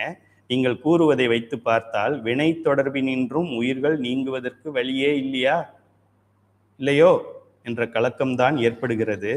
வினை நாசோபத்தியாகாமல் கழிவதற்கு ஏதேனும் வழி உண்டா? வினையை அனுபவிக்காம அப்படியே தூக்கி போட்டுடலாம் அப்படின்னு ஏதாவது வழி இருக்கா? அதுவும் தீவினைக்கு மட்டும் வழி இருக்கா? துன்பம் மட்டும்தான் வேண்டாம், இன்பம் வேணும். அதை தூக்கி போட்டுறாதீங்க மாற்றி. வழி இல்லாமல் போகவில்லை, கவலைப்படாதன்னு சொல்கிறாரு ஆசிரியர். தான் சித்தாந்தம் படித்ததான் இது விளங்கும். இல்லைன்னா இதுக்கு என்ன பண்ணுவாங்க, வேறு யாராவது ஒரு கோயிலில் போய் ஆச்சாரியார்கிட்ட கேட்டிங்கன்னா, அவர் இப்போது எங்கள் மச்சினன் தான் அங்கே இருக்கார் அந்த கோயிலில் போய் 108 தேங்காய் வாங்கிட்டு போங்க, ஒரு 1.5 லிட்டர் எண்ணெயும் ஒரு பட்டு புடவையும் பட்டு வேஷ்டியும் அதை வாங்கிட்டு போயிட்டு 1 கிராம் தங்கம் ஒன்று வாங்கிட்டு போங்க. அம்பாளுக்கு அங்கே தங்கேஸ்வரின்னு அவளுக்கு பேர். பழைய காலத்தில் அவளுக்கு தங்கம் கொடுத்தா தான் நமக்கு பிரார்த்த வினைகள் தீரும். அதுக்கு தான் இந்த பரிகாரம். அவளுக்கு இப்போது 1 கிராம் இல்லை, 2 கிராம் 3 கிராம் நீங்கள் உங்கள் மூதாதையர்கள் போட்டிருந்ததுலேருந்து ஏதாவது ஒரு தங்கத்தை அதில் நீங்கள் சேர்க்கணும் அப்படின்னு உடனே நமக்கு ரொம்ப உருக்கம் ஜாஸ்தியாகிடும். ஐயோ, அம்மா போட்டிருந்ததுலேருந்து ஒரு மூக்குத்தியாவது எடுத்து அதில் சேர்த்துக்கணும்னு சொல்லியிருக்கிறாரு ஐயர் அப்படின்னு சொல்லி. ஆக்சுவலாக ஐயர்னா யார்? சிவபெருமான். அவர் பேரை சொல்லி அவர் பேரை வைத்திருக்கின்றவர்கள் இந்த மாதிரி ஊழல் ஆட்டங்கள்லாம் போடுவார்கள். அதனால் எந்த ஒரு பரிகாரம் பரிகாரம் பரிகாரம் என்று யாராவது ஒருவர் பொருள் செலவு உங்களுக்கு சொன்னார் என்றால் அவன் 1ஆம் நம்பர் ஃப்ராட் என்று அர்த்தம். பரிகாரம் இந்த பதிகத்தை பாடு சாந்தி வரதராஜன் அம்மா காலையில் சொல்கிறாங்க. அம்மா இப்படி ஆயிடுச்சுமான்னு வழிபாட்டில் சொன்னால் அவங்க நீங்கள் என்ன பண்ணுங்க, மந்திரமாவது நீரை தொடர்ந்து படிங்க, அதுதான் நமக்கு நல்லது, அதை படிங்க. அப்படி இல்லைன்னா மறையுடையாய் தோளுடையாய் வார்சடைவில் வளரும் பிறையுடையாய் பிங்ககிடே என்று உன்னை பேசினல்லால் குறையுடையார் குற்றமோராய் கொள்கையினால் உயர்ந்த நிறையுடையார் இடர்களையாய் நெடுங்கலம் மேயவனேன்னு ஒரு பாடல் இருக்கு, அதை பாடுங்க. அப்படின்னா அந்த அம்மாவை நம்பி அவங்க சொல்றதை செய்யலாம். நீங்கள் தேங்காய் 108 பட்டுப்புடவையும் வாங்கிக்கிட்டு சாயங்காலத்தில் வந்து எங்கள் வீட்டில் ஒரு அம்மன் இருக்கு பின்னாடி, அந்த அம்மனுக்கு பூசைக்கு வாங்கன்னு சொன்னால் வேண்டாம். வழி இல்லாமல் போகவில்லை, வழி இருக்குன்னு ஆசிரியர் சொல்றாரு. என்னன்னு தெரிஞ்சுக்குவோம். எனக்கு கூட ஆசையாக தான் இருக்கு. பிராரத்த வினையை அனுபவிக்கும் போது ஆகாமிய வினைகள் தோன்றிவிடும் என்பது உண்மையே ஆயினும் ஆகாமியம் ஏறாமலும் பிராரத்த வினையை அனுபவித்தலும் கூடும். அதுக்கும் ஒரு வாய்ப்பு இருக்குப்பா. எப்படின்றத சொல்றேன் கேட்டுக்க. பிராரத்த வினை தன் பயனை நேரே வந்து தருவதில்லை, பிறரையோ பிற பொருள்களையோ வாயிலாக கொண்டே பயன் தரும் என்று சற்று முன்னே படித்தோம். ஆதி ஆன்மீகம், ஆதி பௌதீகம், ஆதி தெய்வீகம் படித்தோம். தனியார், உடனே ஒரு உதாரணம் சொல்றார் ஆசிரியர். தனியார் கல்வி நிறுவனம் ஒன்றில் தலைமை பதவிக்கு நேர்காணல் நடைபெற்றது. அங்கே பணியாற்றுகிற பணிமுதிர்ச்சியுடைய ஒருவரும் அவருக்கு அடுத்த நிலையில் உள்ள மற்றொருவரும் மற்றும் வெளியிலிருந்து சிலரும் அழைக்கப்பட்டு இன்டர்வியூ பண்றாங்க. அந்த நேர்காணலில் அங்கேயே பணியாற்றுகிற 2ஆம் நிலையில் உள்ளவருக்கே தலைமை பதவி கிடைத்தது. அவரை காட்டிலும் பணிமூப்பு உடையவராயிருந்தும் கிடைக்காமல் போனவருக்கு அதனால் சொல்லனா ஆத்திரம் உண்டானதுன்னு அவருக்கு போட்டிருக்காங்க போஸ்டிங். அவரோட சீனியர் நான் இருக்கேன், எனக்கு கொடுக்கலையேன்னு சொல்லி அவர் ரொம்ப கோபப்பட்டு முறைப்படி அப்பதவி தனக்கே கிடைத்திருக்க வேண்டும், அடுத்த நிலையில் உள்ளவர் தான் புகுந்து தனக்கு இக்கெடுதலை செய்து விட்டார். இப்படி நடந்தது. இது யாரெல்லாம் நடந்ததுன்னு அவருக்கு தெரியாது. ஆனால் இவர் என்ன நினைக்கிறாரு, எனக்கு வர வேண்டியதை இவன் தான் உள்ளே போய் பார்க்க வேண்டியவங்களை பார்த்து ஏதோ செல்வாக்கை பயன்படுத்தி பணத்தை அழுத்தி அவன் வாங்கிக்கிட்டான். அசிஸ்டண்ட் ப்ரொஃபஸர் ஹெச்ஓடி ப்ரொமோஷனுக்கு வந்துட்டான், நான் ப்ரொஃபஸராக இருக்கிறேன், எனக்கு ஹெச்ஓடி போஸ்ட் வரல அப்படின்னு சொல்லி அவரை சும்மா விடக்கூடாது. ஆகாமியம் ஸ்டார்ட் ஆகுது பாருங்க. இது நடந்துச்சு. இப்போ இவரே இதை இறைவனுக்கு தெரியாமலா இது நடக்கும்? இறைவன் ஒன்றாயும் உடனாயும் வேறாயும் இருக்கு. நான் அழுகிறதுக்கு முன்னாடி அவன் அழுதாதான் தண்ணி வரும், அவன் அழுது உயிர் அழுதாதான் கண்ணில் தண்ணி வரும். அதுவா வராது. அதுவா வந்தா பணத்துக்கு வரணுமே, செத்து போனவனுக்கு வரணும்ல, அதுவா வரும்னாக்க. ஆக அவன் அழியாம நமக்கு வராது. உடனாயும் என்றால் நாம் அனுபவிக்கின்ற பொழுது அவனும் அனுபவிக்கின்றான். என்னுடைய கையை அப்படியே நகர்த்திக்கிட்டே இருக்கும் பொழுது இது சிவபெருமான் என்னுடைய உயிரை நகர்த்தி உயிர் கையை நகர்த்துறதுனால கை நகருது. உடல்ல, என்னோட உடல்ல உயிர் இல்லை அப்படின்னா கை நகருமா? இந்த உயிருக்கு இது தெரியாது, நகரணுங்கிறது உயிருக்கு தெரியாது, அறிவித்தால் தான் அறியும். ஆக பெருமான் தான் இதெல்லாம் செய்கிறாரு. நாம் அழுகிற போது அவரும் நம்முடன் சேர்ந்து அழுதே ஆக வேண்டும் அப்படிங்கிறது நமக்கு தெரிஞ்சிருச்சு. சித்தாந்தம் படிக்கும் பொழுது தெரிஞ்சிருச்சு. அப்படின்னா இப்போ நம்ம என்ன பண்ணியிருந்திருக்கலாம், இவர் என்ன பண்ணுறாரு, அவரை சும்மா விட மாட்டேன், அவருக்கு தீராத தொல்லை கொடுத்து அவரே விருப்ப ஓய்வு பெற்றுக்கொண்டு இங்கிருந்து ஓடும்படியாக செய்ய வேண்டும். இப்படியெல்லாம் வெறுப்புணர்ச்சியும் பழிவாங்கும் எண்ணமும் அவர் மனதில் எழுந்தன. அன்று முதல் அவரை பகைவராகவே பார்த்தார். எப்பொழுது வாய்ப்பு கிடைக்கிறதோ அப்பொழுதெல்லாம் அவரை வன் சொற்களால் வாய்க்கு வந்தவாறு வசைபாடினார். ஆசிரியர் நகைச்சுவையான ஆசிரியர், அவர்கிட்ட நேரடியாக பாடம் கற்கிற வாய்ப்பு கிடைக்காம போயிடுச்சு. என்னுடைய ஆசிரியர் கந்தசாமி ஐயா சொன்னார், ஐயா வகுப்பு எடுக்கிறாங்க, ஒரு நாங்களாம் அங்கே போயிடுவோம், நீங்களும் வாங்க, அருமையான புண்ணிய பூமி அப்படின்னு சொல்லி ஒன்று இருக்குது, விகேபுரம்னு பேர், விக்ரமசிங்கபுரம், திருநெல்வேலிக்கும் நாகர்கோவிலுக்கு, திருநெல்வேலி தாண்டி இருக்கு விக்ரமசிங்கபுரம். அங்கே ஐயா வருஷத்தில் ஒரு மாதமோ என்னவோ தொடர் வகுப்பு எடுப்பாங்க, நாங்களே அங்கே போவோம், நீங்களும் வாங்கன்னு சொன்னாங்க. போகலையே. அவர் இல்லாத பொழுதுதான் வசைபாடினார்னா நம்ம நார்மலாக நடக்கிற மாதிரி பிராக்கெட்டில் போட்டிருக்காங்க பாருங்க. ஆள் இல்லாதப்போ எப்படி பேசுவாங்கன்னு உங்களுக்கு தெரியும். மற்றும் பல தகாத செயல்களில் ஈடுபட்டார். இவ்வாறு தனக்கு வந்த பிராரத்த வினையை அனுபவிக்கும் போது தன் எண்ணம், சொல், செயல், மனம், மொழி, மெய், நம்ம சைவ சித்தாந்த சுடரில் 14வது அழகுன்னு நினைக்கிறேன், வினைகளை ஈட்டும் வழிகள் அப்படின்னு இந்த 96 பக்கத்துக்குள்ளேயே இதெல்லாம் வந்துருது. சிந்தனை, சொல், செயல், மனம், மெய், மொழிகளால் அப்படின்னு தனித்தனியாக அதுக்குன்னே ஒரு அழகு கொடுத்து எழுதியிருக்கிறோம். அவரே பக்குவமுடையவராய் இருந்திருப்பார். ஆனால் நம்ம பாடத்தை படிச்சிருந்தா அவரது போக்கே வேறு விதமாக அமைந்திருக்கும் அல்லவா. எனக்கு இப்பதவி கிடைக்காமல் போனது முற்பிறப்பில் நான் செய்த வினையின் பயன். இதற்கு மனிதர் யாரும் காரணம் அல்லர். என் வினை பயன் வருவதற்கு இவர்கள் ஒரு கருவியாய் வாயிலாய் அமைந்தனரே அன்றி இவர்களே இத்தீமையை எனக்கு செய்தார் அல்லர். இவங்க செய்ய முடியாது, செய்ய மாட்டாங்க. எனக்கு என்ன நடக்கணுமோ அதுதான் நடக்குது. வினையால் வந்த அப்பயனை நான் அனுபவித்துத்தான் ஆக வேண்டும். திருவருள்தான் என்னை பக்குவப்படுத்துவதற்கு இத்துன்பத்தை தந்திருக்கிறது. அதன் வழியில் இயைந்து நடப்பது, அதோட ஒத்து போறது தான் எனக்கு கடமையாகும். கடமை வார்த்தை பயன்படுத்தி பார்த்துக்கங்க. கடமை, தன்முனைப்பு நீங்குதல், இறைவனே நமக்கு ஆணையிடுகிறான் என்று ஏற்றுக்கொள்ளுதல், இது சரண்டர்னு பேர். என்று யாதொரு விருப்பும் வெறுப்பும் இன்றி அமைந்து நடப்பின் பிராரத்த வினை உயிரை தாக்க மாட்டாது, உடலளவாய் வந்து கழியும். அது தலைக்கு வந்தது தலைப்பாகையோட போச்சுன்னு சொல்லுவாங்க. வினையில பாதிக்கப்படணும். இப்போ நான் அதை வினையை நான் துன்பமாக எடுத்துக்க மாட்டேன், நான் இருவினை ஒப்புல இருக்கிறேன் அப்படின்னு சொன்னா உனக்கு ஆகாமியம் கூடாமல் இருக்குதே தவிர வினையோடைய எஃபெக்டை நீ அனுபவிச்சு தானே ஆகணும். அது இப்போ நம்ம இவர் ரமண மகரிஷிக்கு வந்து அவரோட வினையோட எஃபெக்ட், அவர் கையில் கேன்சர் இருக்கு. அவருக்கு அதை பற்றி கவலை கிடையாது, சீடர்கள் தான் கவலைப்படுறாங்க, அவர் கவலைப்படவே இல்லை. ஐயா இதை எப்படியே விடக்கூடாது, ஆப்ரேஷன் பண்ணணும். இப்போ லண்டன்லேருந்து ஒருத்தர் வந்திருக்காரு ஆசிரமத்துக்கு, அவர் தான் லண்டன்லேயே சீஃப் டாக்டர். அவர் உங்களுக்கு ஆப்ரேஷன் பண்ணணுங்கிறாரு, அனஸ்தீசியா கொடுக்கணுங்கிற. போயா அவன் என்ன பண்ணணுமோ பண்ணிட்டு போச்சு இல்லை, இங்கே வாங்க நம்ம இங்கே வினாவிடை பாடத்தை படிச்சுக்கிட்டு இருப்போம்னு சொல்லி அவர் கிளாஸ் நடத்திக்கிட்டு இருக்கிறாரு, இங்கே ஆப்ரேஷன் நடந்துக்கிட்டு இருக்கு. எந்த அளவுக்கு இருக்குது பாருங்க. ஆக இது பிராரத்த வினை உயிரை தாக்க மாட்டாது. என்னுடைய உயிருக்கு இல்லைப்பா இந்த கேன்சர் என்னுடைய உடலுக்கு, உயிரை தாக்க மாட்டாது, உடலளவாய் வந்து கழியும். அந்நிலையில் புதிதாய் ஆகாமிய வினை ஏற வழி இல்லை. இம்முறையில் உயிர் வினை தொடர்பினின்றும் நீங்கும் என்று அறிவாயாக. அப்படி வினையை நம்ம புது வினையை கூட்டாமலும் இருக்கலாம், தெரிஞ்சுக்க அப்படின்றார். முன்னே வந்தது வினையா உடலா? உடல் வருவதற்கு வினை காரணம் என்பதும் வினை வருவதற்கு உடல் காரணம் என்பதும் தெரிகிறது. அங்கனமாயின் முதலில்னா இப்போ முதலில் இன்னொரு முதல் போட்டுக்கங்க முன்னால. ஐயா ஒரு முதல் போடாம 2 முதல் போடணும், ஒரு முதல் தான் போட்டிருக்காங்க.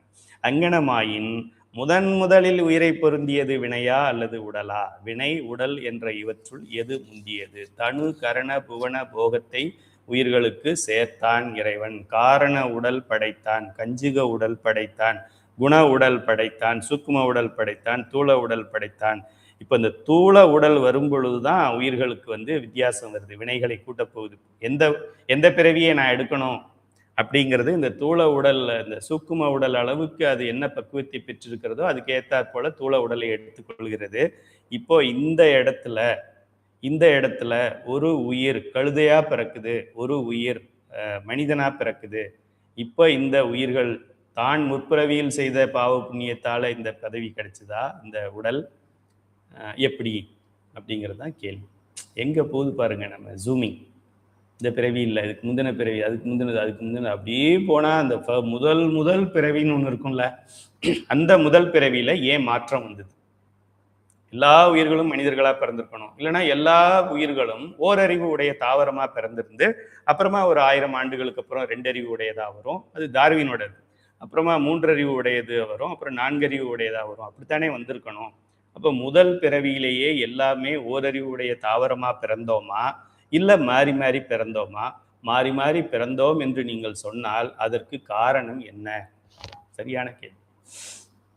உயிர் ஆணவ மலத்துள் கட்டுண்டு கிடந்த அனாதி கேவல நிலையில் உயிருக்கு எந்த உடலும் இல்லை. ஆணவ மலம் உயிரின் அறிவு இச்சை செயல்களை முழுவதுமாக மறைத்து நிற்பதால் எந்த ஒரு செயற்பாடும் இல்லாத அந்நிலையில் எந்த வினையும் நிகழ்வதற்கு இடமில்லை. இருட்டு அறையிலே குருட்டு குழந்தையைப் போல நாம் கிடக்கும் பொழுது பாவ புண்ணியம் செய்யறதுக்கு நமக்கு தெரியாது, செய்யறதுக்கு உடம்பும் கிடையாது, திட்டத்துக்கு மனைவியும் கிடையாது. அப்போ போய் நம்ம என்ன தவறு செஞ்சிருப்போம்? கல்யாணம் ஆயிருக்காது, கல்யாணம் ஆகலைன்னா ஒரு பிரச்சனையும் கிடையாது. கல்யாணம் ஆனதான் நமக்கு பிரச்சனைகள் வினைகள் எல்லாம் கூடி இருந்திருக்கும். அப்போ நம்ம கேவலத்தில் இருக்கும்போது கல்யாணம் ஆகலை, அப்புறம் எப்படி எனக்கு வினை வந்தது? அந்த நிலையில் இறைவன் உயிர்களை மல பிணிப்பினின்றும் விடுவித்தல் வேண்டும் என்னும் கருணை மேலிட்டால் உயிர்களுக்கு முதலில் மாயையினின்றும் நுண்ணுடலை படைத்து கொடுக்கின்றான். நுண்ணுடலாகிய சூக்கும தேகம். 4 தேகத்தையும் ஒரே லைனில் போட்டார் ஆசிரியர். இது உள்ள என்னென்ன வந்துருச்சு? மாயையில் நம்ம என்ன சொல்கிறோம்? ஆனந்தமய கோஷம்னு சொல்கிறோமே, அதுபோல் காரண உடல், கஞ்சுக உடல், அதெல்லாம் வரப்போகிறது. நுண்ணுடலாகிய சூக்கும தேகம் வினை காரணமாக அமையவில்லை, இறைவனின் அருள் காரணமாக அமைந்தது. ஆகலின் அஃது எல்லா உயிர்களுக்கும் ஒன்று போலவே கொடுக்கப்பட்டுள்ளது. எந்த சயின்டிஸ்ட் இதை கண்டுபிடிச்சி எப்போ சொல்ல போகிறான்? உங்கள் பேரன் இல்லை, உங்கள் பேரனுக்கு பேரன், அவனுக்கு பேரன், அவனுக்கு பேரன், அவனுக்கு பேரன், அவனுக்கு கொள்ளு பேரன், அவனுக்கு எள்ளு பேரன், அவனுக்கு ஒரு பருப்பு பேரன், அவனுக்கு ஒரு மைதா மாவு பேரன், அப்படி இன்னொரு 1000 பேரன்கள் வந்தாலும் இதை யாராலையும் கண்டுபிடிக்க முடியாது. சயின்ஸால் கண்டுபிடிக்க முடியாது. அருளாளர்கள் கண்டுபிடிச்சு சொல்கிறாங்க. அதற்கு அருள் காரணமாக அமைந்ததாகலின் அது எல்லா உயிர்களுக்கும் ஒன்று போலவே கொடுக்கப்பட்டுள்ளது. எப்படி தெரியும்? தான் அருள் பொருள். காமி, எனக்கு என் கண்ணில் காமி. செவரு இருக்கு, என்னால் பார்க்க முடியுது. சத்தமா இருக்கு, சத்தம் இருக்கு, கேட்க முடியுது. சிவன் இருக்காரு, எங்க இருக்காரு? என்னால பார்க்க முடியல, என்னால கேட்க முடியல. இவனுக்கு பேரு பகுத்தறிவாளனுக்கு பேரு. டே, அவரை பார்க்குற கண்ணு உனக்கு இல்லை, அவரை பார்க்குற காது உனக்கு இல்லை, அவரை நுகர்ற மூக்கு உனக்கு இல்லை. அப்படி சொல்ற. உனக்கு அது இல்லைன்னு சொல்லு, அவர் இல்லைன்னு சொல்லாது. அவர் இல்லைன்னு சொல்லும் பொழுது அவரை அறிகின்ற அறிவு எனக்கு இல்லை, அவரை நுகர்கின்ற மூக்கு எனக்கு இல்லை, அவரை நுகர்கின்ற நாக்கு எனக்கு இல்லை. ஆகையால் குறையுடையவன் நான், சிவன் அல்ல. இதுதான் நம்ம இந்த பகுத்தறிவாளனுக்கு எடுத்து சொல்லணும். பரு உடம்பில்தான் மக்கள், விலங்கு, பறவை, தாவரம், 7 வகை பிறப்பு, 4 வகை தோற்றம், 7 வகை பிறப்பு, 84 லட்சம் யோனி பேதங்கள்லாம் எங்க வருது? 5வது உடல் என்று சொல்லக்கூடிய கடைசி 15 தத்துவங்கள் சேர்கின்ற பரு உடல், தூள உடல்ல தான் இந்த மாற்றம் நடக்குதே தவிர முன்னாடி இருக்கிற 4 உடல்களிலும் இந்த மாற்றம் இல்லை. இறைவன் முதற்கண் கூட்டுவிக்கும் நுண்ணுடலில் இவ்வேறுபாடுகள் இல்லை, எந்தவித ஏற்றத்தாழ்வும் இல்லை. இதைத்தான் வள்ளுவர் பிறப்பொக்கும் எல்லா உயிர்க்கும் எழுதிக்க. பிறப்பொக்கும் எல்லா உயிர்க்கும், இந்த நுண்ணுடல் வரைக்கும் எல்லாருக்கும் உயிர், இது உடல். அந்த உடல் மாற்றம் எங்கே நடக்குது? தூள உடல்ல தான் வருது. சைவ சித்தாந்த சுடர்ல 10வது அலகுல அதை நம்ம படிக்கிறோம்னு நினைக்கிறேன். 10வது அலகிலே நம்ம சொல்லியிருக்கிறோம். தூள உடலை சொல்லும் பொழுது எந்த அலகுமா அது? 5 பேர் கொண்ட வழிகாட்டுதல், வழிகாட்டுதல் 2வது அடுக்கு, 3வது அடுக்குன்னு சொல்லும் பொழுது 4வது அடுக்கு, 5வது அடுக்கு, அது எங்கே வருது? இந்த 5 மூலப்பொருள்களும், அதாவது புரியட்ட காயம், புரியட்ட காயத்துக்கு அப்புறம் இதுவரை ஆன்மாவுக்கு 4 உடல்கள் சேர்க்கப்பட்டுள்ளன. பக்கம் 53க்கு வாங்க, சைவ சித்தாந்த சுடர். இதுவரையில் நாம் உடல் என்று சொன்னதெல்லாம் கண்ணால் காணக்கூடிய தசைகள் கொண்ட உடல்கள் அல்ல. இது வரைக்கும் எல்லாருக்கும் பிறப்புக்கும் எல்லா உயிர்க்கும், இது வரைக்கும் எல்லாம் காமன். நான் சொல்றது முதல் உடல்ல சொல்லிக்கிட்டு இருக்கோம். இவையெல்லாம் கண்ணால் காண முடியாத நுட்பமான, அதாவது கம்ப்யூட்டரில் சாஃப்ட்வேர் ப்ரோக்ராம் போன்றவை. இதுவரையில் ஆன்மாவுக்கு 16 கருவிகள் அல்லது தத்துவங்களை சேர்த்துள்ளார் சிவபெருமான். இந்த 16ம் கண்ணால் காண முடியாத, ஆனால் ஆன்மாவால் உணரக்கூடிய நுண்கருவிகள் என்பதால் இந்த நிலைக்கு நுண்ணுடல் அல்லது சூக்கும உடல் என்று பெயர்.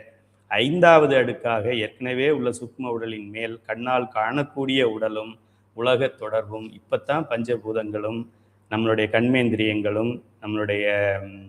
கண்மேந்திரியங்களும் ஞானேந்திரியங்களும் வருது. அப்பத்தான் மாற்றம் ஒன்னொன்னுக்கும் வித்தியாசமாக வருகிறது. கண்ணால் காணக்கூடிய இந்த நிலையில் நம் உடல் உள்ளதால் இந்த நிலைக்கு தூள உடல், பிசிக்கல் பாடி அல்லது அன்னமய கோஷம் என்று பெயர். இந்த உடலுக்குத்தான் அன்னம் என்னும் உணவு தேவை. ஆக நாம் உடல் என்று சொல்லும் பொழுது அது நாம் உயிரின் மேல் கூட்டப்பட்ட 5 உடல்கள் என்று புரிந்து கொள்ள வேண்டும். 96 பக்கத்தில் 25 ரூபாயில் 90 கிராமில் இது சொல்லப்பட்டிருக்கு. எந்த காலத்திலும் எந்த சயின்ஸும் கண்டுபிடிக்க போகாத உண்மைகள். ஃபவுண்டேஷன் சரியா இருந்தால் தானே இதை கண்டுபிடிப்பாங்க. உயிர்னே ஒன்று, மனிதனுக்கு உயிர் இல்லைன்னு இவங்க ஆராய்ச்சி தொடர்ந்துக்கிட்டே இருந்தாக்க அதுலேருந்து வர்ற ரிசல்ட் என்னவா இருக்கும்? பச்சை கண்ணாடியை போட்டுக்கிட்டு பார்த்தா எல்லாம் பச்சையாக தான் தெரியும். எதை பார்க்கட்டுமே பச்சையாக தான் தெரியும். உயிரினங்களுக்கு உயிர் இல்லை என்று சொல்லுவது சயின்ஸ். அந்த சயின்ஸ் இன்னும் ஆராய்ச்சி பண்ணி பண்ணி பண்ணி பண்ணி அது ஒரு தவறான ரூட்டு. நான் இப்போ சென்னைக்கு போகணும்னா இப்படி போகணும், ஆனால் நான் இந்த ரூட்டை எடுத்துக்கிட்டு இன்னும் வேகமாக வேகமாக வேகமாக வேகமாக காரை அழுத்திக்கிட்டே இருந்தால் வேகமாக வேற ஊருக்கு தான் போவேன், கன்னியாகுமரிக்கு தான் போவேன். அதுபோல தான் சயின்ஸ். சரி, நுண்ணுடம்பில் உயிர்கள் சிறிது அறிவும் இச்சையும் செயலும் விளங்கப் பெறுகின்றன. நுண்ணுடம்பில் உள்ள மனத்தின் கண் விருப்பு வெறுப்புகள் நுண்ணியனவாய் நிகழ்கின்றன. உயிர்கள் ஒவ்வொன்றும் தனித்தன்மையுடையவை, அறிவு நிலையில் தம்முள் வேறுபட்டவை. ரொம்ப முக்கியமான சயின்டிஃபிக் ரிசர்ச் இது. அனைத்து நம்மளாம் மேல்நிலை மாணவர்கள் இதெல்லாம் ரொம்ப நீங்கள் இந்த கேள்வி உங்கள்கிட்ட எல்லாரும் கேட்கக்கூடிய ஸ்டாண்டர்டு கொஸ்டின். முதல்ல இப்போ உள்ளதை விடுங்க, முதல்ல இருக்குல்ல, நீங்கள் சொல்கிறீங்களே தானு காரண போன போவோம், அப்போ உங்கள் சிவபெருமான் கொடுத்தார்ல, அப்போ எங்கேருந்து 84 லட்சம் யோனி பேதம் வந்துச்சு? அப்போ பிறந்த எல்லா உயிரும் ஒன்றாவே பிறந்துதா மாறி மாறி பிறந்துதா? ஒன்றா பிறந்ததுன்னு சொன்னால் எப்படி? மாறி மாறி பிறந்ததுன்னு சொன்னால் ஏன் எப்படி? அது சொல்லுங்க முதல்ல. அப்படின்னா இந்த பக்கத்தை ஜெராக்ஸ் பண்ணி கொடுங்க அவங்கள்ட்ட, இல்லைன்னா நீங்கள் இதை ஒரு தடவை விளக்கி சொல்லிடுங்க. உயிர்கள் ஒவ்வொன்றும் தனித்தன்மையுடையவை, ஃபர்ஸ்ட் பாயிண்ட். அறிவு நிலையில் தம்முள் வேறுபட்டவை. இதுவரைக்கும் நம்ம படிச்சிருக்கிறது இறைவனுக்கும் உயிர்களுக்கும் அறிவு வேறுபாடு படிச்சு. உயிர்கள் இருக்குல்ல, எல்லா உயிரும் இப்போ நான் உங்களுக்கு நடத்திக்கிட்டு இருக்கிறேன், எல்லாருக்கும் ஒரே மாதிரியாவா புரியுது? சத்தியமா அப்படி கிடையாது. நமக்கே அரை மணி நேரம் முன்னாடி நல்லா புரிஞ்சுது, மணி 8:30 ஆயிடுச்சு, இன்னும் பேசிட்டே இருக்காரு, எத்தனை கேள்வி பேச போறாருன்னு தெரியல, 170 தான் முடிச்சிருக்குது, 164 இதுதானே ஓடிக்கிட்டு இருக்கு. சில மாணவர்களுக்கு ஐயோ முடிச்சிட போறாரு, வான்மிகில் வளாது பெய்கன்னு பாடிடக்கூடாது, இன்னும் கொஞ்சம் சொல்லிக்கிட்டே இருக்கணும் அப்படின்னு சில மாணவருக்கு. சிலருக்கு புரியுது, சிலருக்கு அட போயோ நாளைக்கு என்ன நடக்குதுன்னு சொல்லுப்பா, நான் பிறந்ததை பற்றியே நான் கவலைப்படலை, நான் முதல்ல பிறந்தேங்கிறத பற்றி ஏன் படித்து நேரத்தை வீணாக்குறீங்க, அப்படி சிலர் மைண்டில் ஓடிக்கிட்டு இருக்கு. ஆக ஏன் உயிர்கள் ஒவ்வொன்றும் தனித்தன்மையுடையவை, உயிர்கள் ஒவ்வொன்றும் அறிவு நிலையில் தம்முள் வேறுபட்டவை, அறிவு நிலையில் இயல்பாக அமைந்துள்ள அவ்வேறுபாட்டிற்கேற்பவே ஆணவமல மறைப்பும் வெவ்வேறு வகையில் அமைந்திருக்கும்.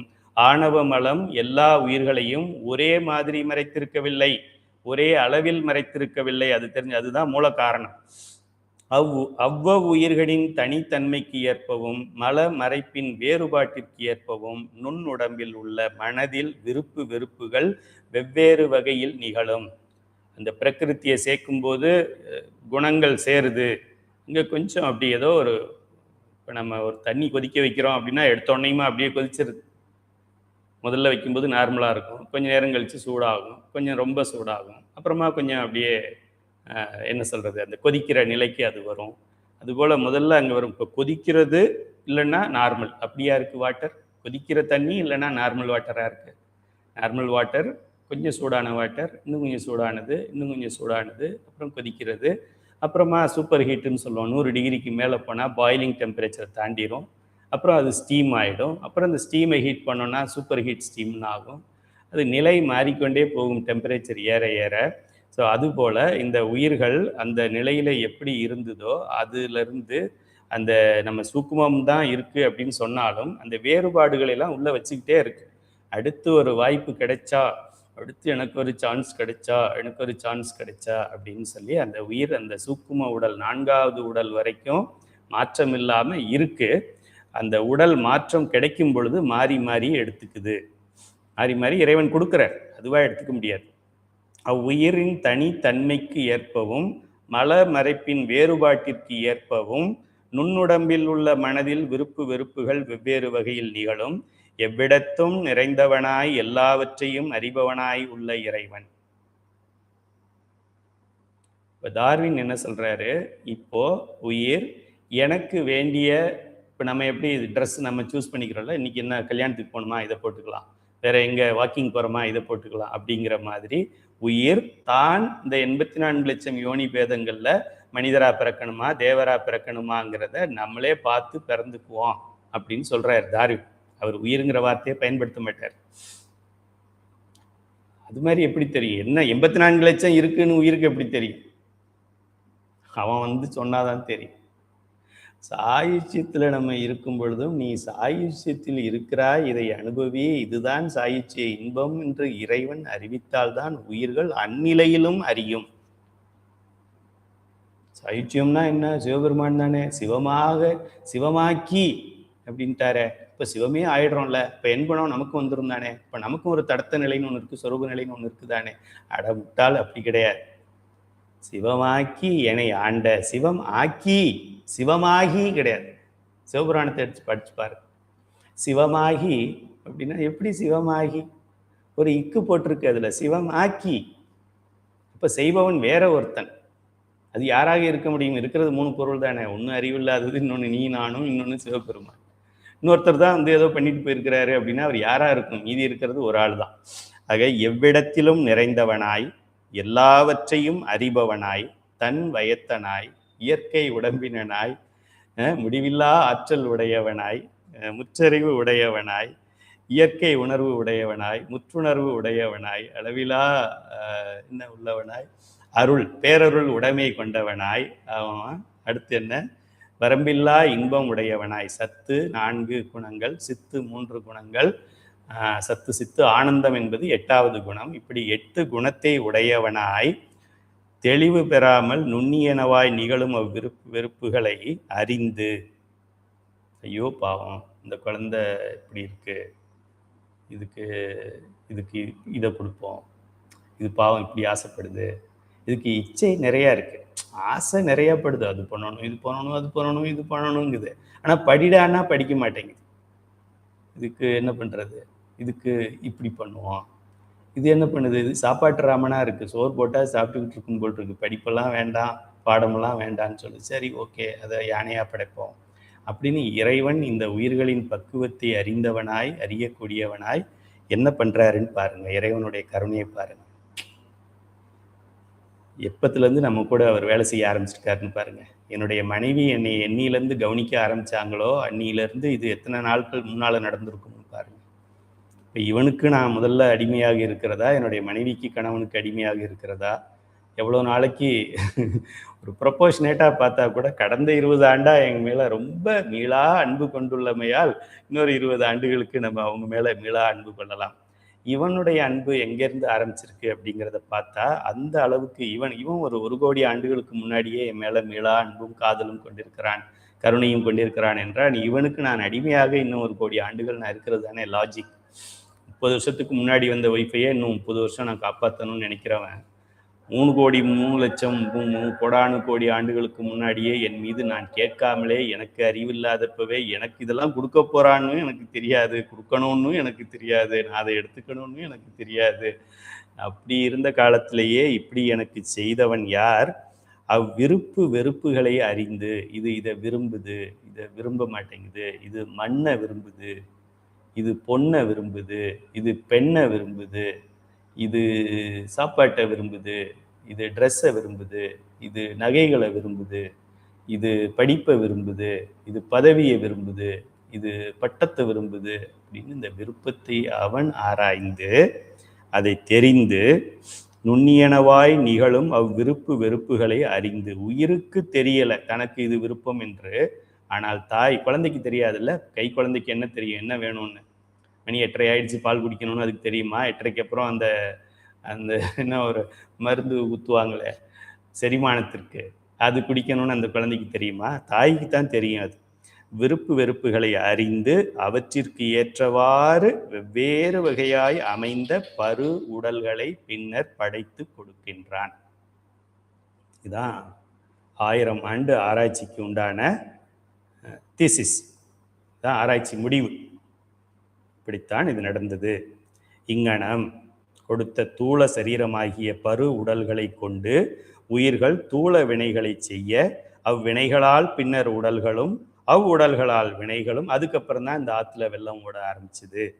இவ்வாறு இறைவன் உயிருக்கு முதலில் சூக்கும உடலை தந்து அதன்கண் உள்ள மனத்தில் தோன்றும், ஏன்னா அதுக்குள்ளேயே எல்லாம் வந்துருச்சு இல்லை, புரியட்ட காயம் வந்துருச்சு, அதுக்குள்ள மனம் சித்தம் புத்தி அகங்காரம் வந்துருச்சு, அப்புறம் ராஜசம் தாமசம் சாத்வீகம் அது வந்துருச்சு, பிரகிருதி சேர்ந்த உடனே அது வந்துருச்சு, அதுக்கப்புறமா அந்த கரணங்களில் புரியட்டு காயம் சேர்ந்த உடனே இந்த 3 தத்துவங்கள் வந்துருச்சு. எது? மனம் புத்தி சித்தம், மனம் புத்தி அகங்காரம் வந்துருச்சு. அப்புறம் இது ஓசை ஊறு ஒளி சுவை நாற்றம் வந்துருச்சு. இப்போ எல்லாமே உள்ளுக்குள்ள முணுமுணுத்துக்கிட்டு இருக்கிற மாதிரி ஏதோ ஒன்று உள்ள ஓடிக்கிட்டு இருக்குது வைரஸ். இப்போ இதை சேர்த்த உடனே நல்லா வெளியில தெரியுது. இவ்வாறு இறைவன் உயிருக்கு முதலில் சூக்கும உடலை தந்து அதன்கண் உள்ள மனத்தில் தோன்றும் விருப்பு வெறுப்புகளை அறிந்து, எல்லாருக்கும் ஒரே மாதிரி நடக்கல, விருப்பு வெறுப்புகளை அறிந்து அதற்கேற்ப தூள உடலை தந்து இவ்வினைகளை இருவினைகளை புரியும்படி செய்கின்றான். ஆதலால் உடலே வினைக்கு முந்தியது என்பது தெளிவாகும். முதல்ல செஞ்சது வினையால இல்லை, உடல்ல இருந்து தான் ஆரம்பிக்குது. அதுக்கப்புறமா வினை உடல், வினை உடல், வினை உடல், வினை உடல், வினை உடல், வினை உடல், வினை உடல், இது தீராம போய்கிட்டே இருக்கக்கூடிய ஒரு விஷயம். இதை தீக்கணும்னா என்ன பண்ணணும்? இன்பத்தை இன்பமாக அனுபவிக்க கூடாது, அவ்வளவு, வேற ஒன்றும் பண்ண வேண்டாம். ஒரு இன்பத்தை இன்பமாக நீங்க எடுத்துக்கொள்வதை இன்று முதல் ஸ்டாப் பண்ணிக்கங்க, குறைச்சிக்க. ஸ்டாப் பண்ண முடியாது, நம்ம என்ன ஞானியா? ஸ்டாப் பண்ண முடியாது. இன்பம் வரும் பொழுது அந்த துன்பத்தை விட்டுருங்க, அது அப்புறம் பேசிக்கும். துன்பத்தை துன்பமா எடுத்துக்காத அப்படின்னா அட போய் அவருக்கு யதார்த்தமே புரியலை, இவர் ஏதோ ஆகாயத்திலேருந்து பேசுறாரு, தியரிட்டிக்கலா பேசுறாரு, ப்ராக்டிக்கலா பேச மாட்டேங்கிறாரு. ப்ராக்டிக்கலா நான் சொல்றேன், வேற எந்த ஆசிரியரும் இதை சொன்னது கிடையாது, எந்த நூல்லையும் நானும் படிச்சது கிடையாது. நானா சொல்றேன், இன்பத்தை நாம் அனுபவிக்க கற்றுக்கொள்ளாவிட்டால், இன்பத்தை அனுபவிப்பதை குறைத்து கொண்டோம் என்றால் துன்பத்தை அனுபவிக்க வேண்டிய அவசியமே நமக்கு இல்லாமல் ஆயிடும். ஆக அடுத்த இன்பம் நான் வரும், எனக்கு ஒரு இன்பம் ஏற்படும் பொழுது, எனக்கு ஒரு நல்ல விஷயம் நடக்கும் பொழுது அதை விரும்பி ஏற்றுக்கொள்ளாமல் அப்படியா ஆகட்டும், அப்படியா, நீ என்ன இன்பமா, ஓகே வெயிட் பண்ணு, நீங்க என்ன துன்பமா, ஓகே உட்காருங்க, சாப்பிடுங்க, ஏதாவது சாப்பிட்றீங்களா, தண்ணி குடிக்கிறீங்களா, ரெஸ்ட் எடுக்கிறீங்களா, ஓகே வந்தீங்க தானே, வேலை முடிஞ்சிச்சா, கிளம்புங்க. நீங்கள் வரலாம் போகலாம், அது உங்களுக்கு அந்த உரிமை கொடுக்கப்பட்டிருக்கு. ஆனால் வீட்டுக்குள்ளே விடுறது என்னுடைய உரிமை. வீட்டு வாசல் வரைக்கும் யார் வேணாலும் வரலாம். வீட்டுக்குள்ளே விடுறது வீட்டு அம்மாவுடைய சாய்ஸ், யாரை உள்ளே விடணும். இப்போ கணவன் இந்த நண்பன், ஆஃபீஸில் வேலை செய்கிறவங்க, இவங்கெல்லாம் என்னோட இதில் படிக்கிற இடத்துல வேலை செய்கிறவங்கன்னு வீட்டில் நண்பர்களை கூட்டிகிட்டே வந்தால் எந்த நண்பரை உள்ளே விடுறது, யாரை உள்ளே விட வேண்டான்றதை மனைவி எடுக்கிற முடிவு. கணவர் யாரை வேணாலும் கூட்டிகிட்டு வரட்டும், வாசலில் நிற்க வேண்டியதுதான். அதுபோல் இன்பம் வருதா, இன்பத்தை அனுபவிப்பதை நாம் நிறுத்தி கொஞ்சம் கொஞ்சம் கொஞ்சம் கொஞ்சமாக இன்பத்தை அனுபவிப்பதை அதை நிறுத்தலாம்ல. துன்பத்தை அனுபவிக்கிறது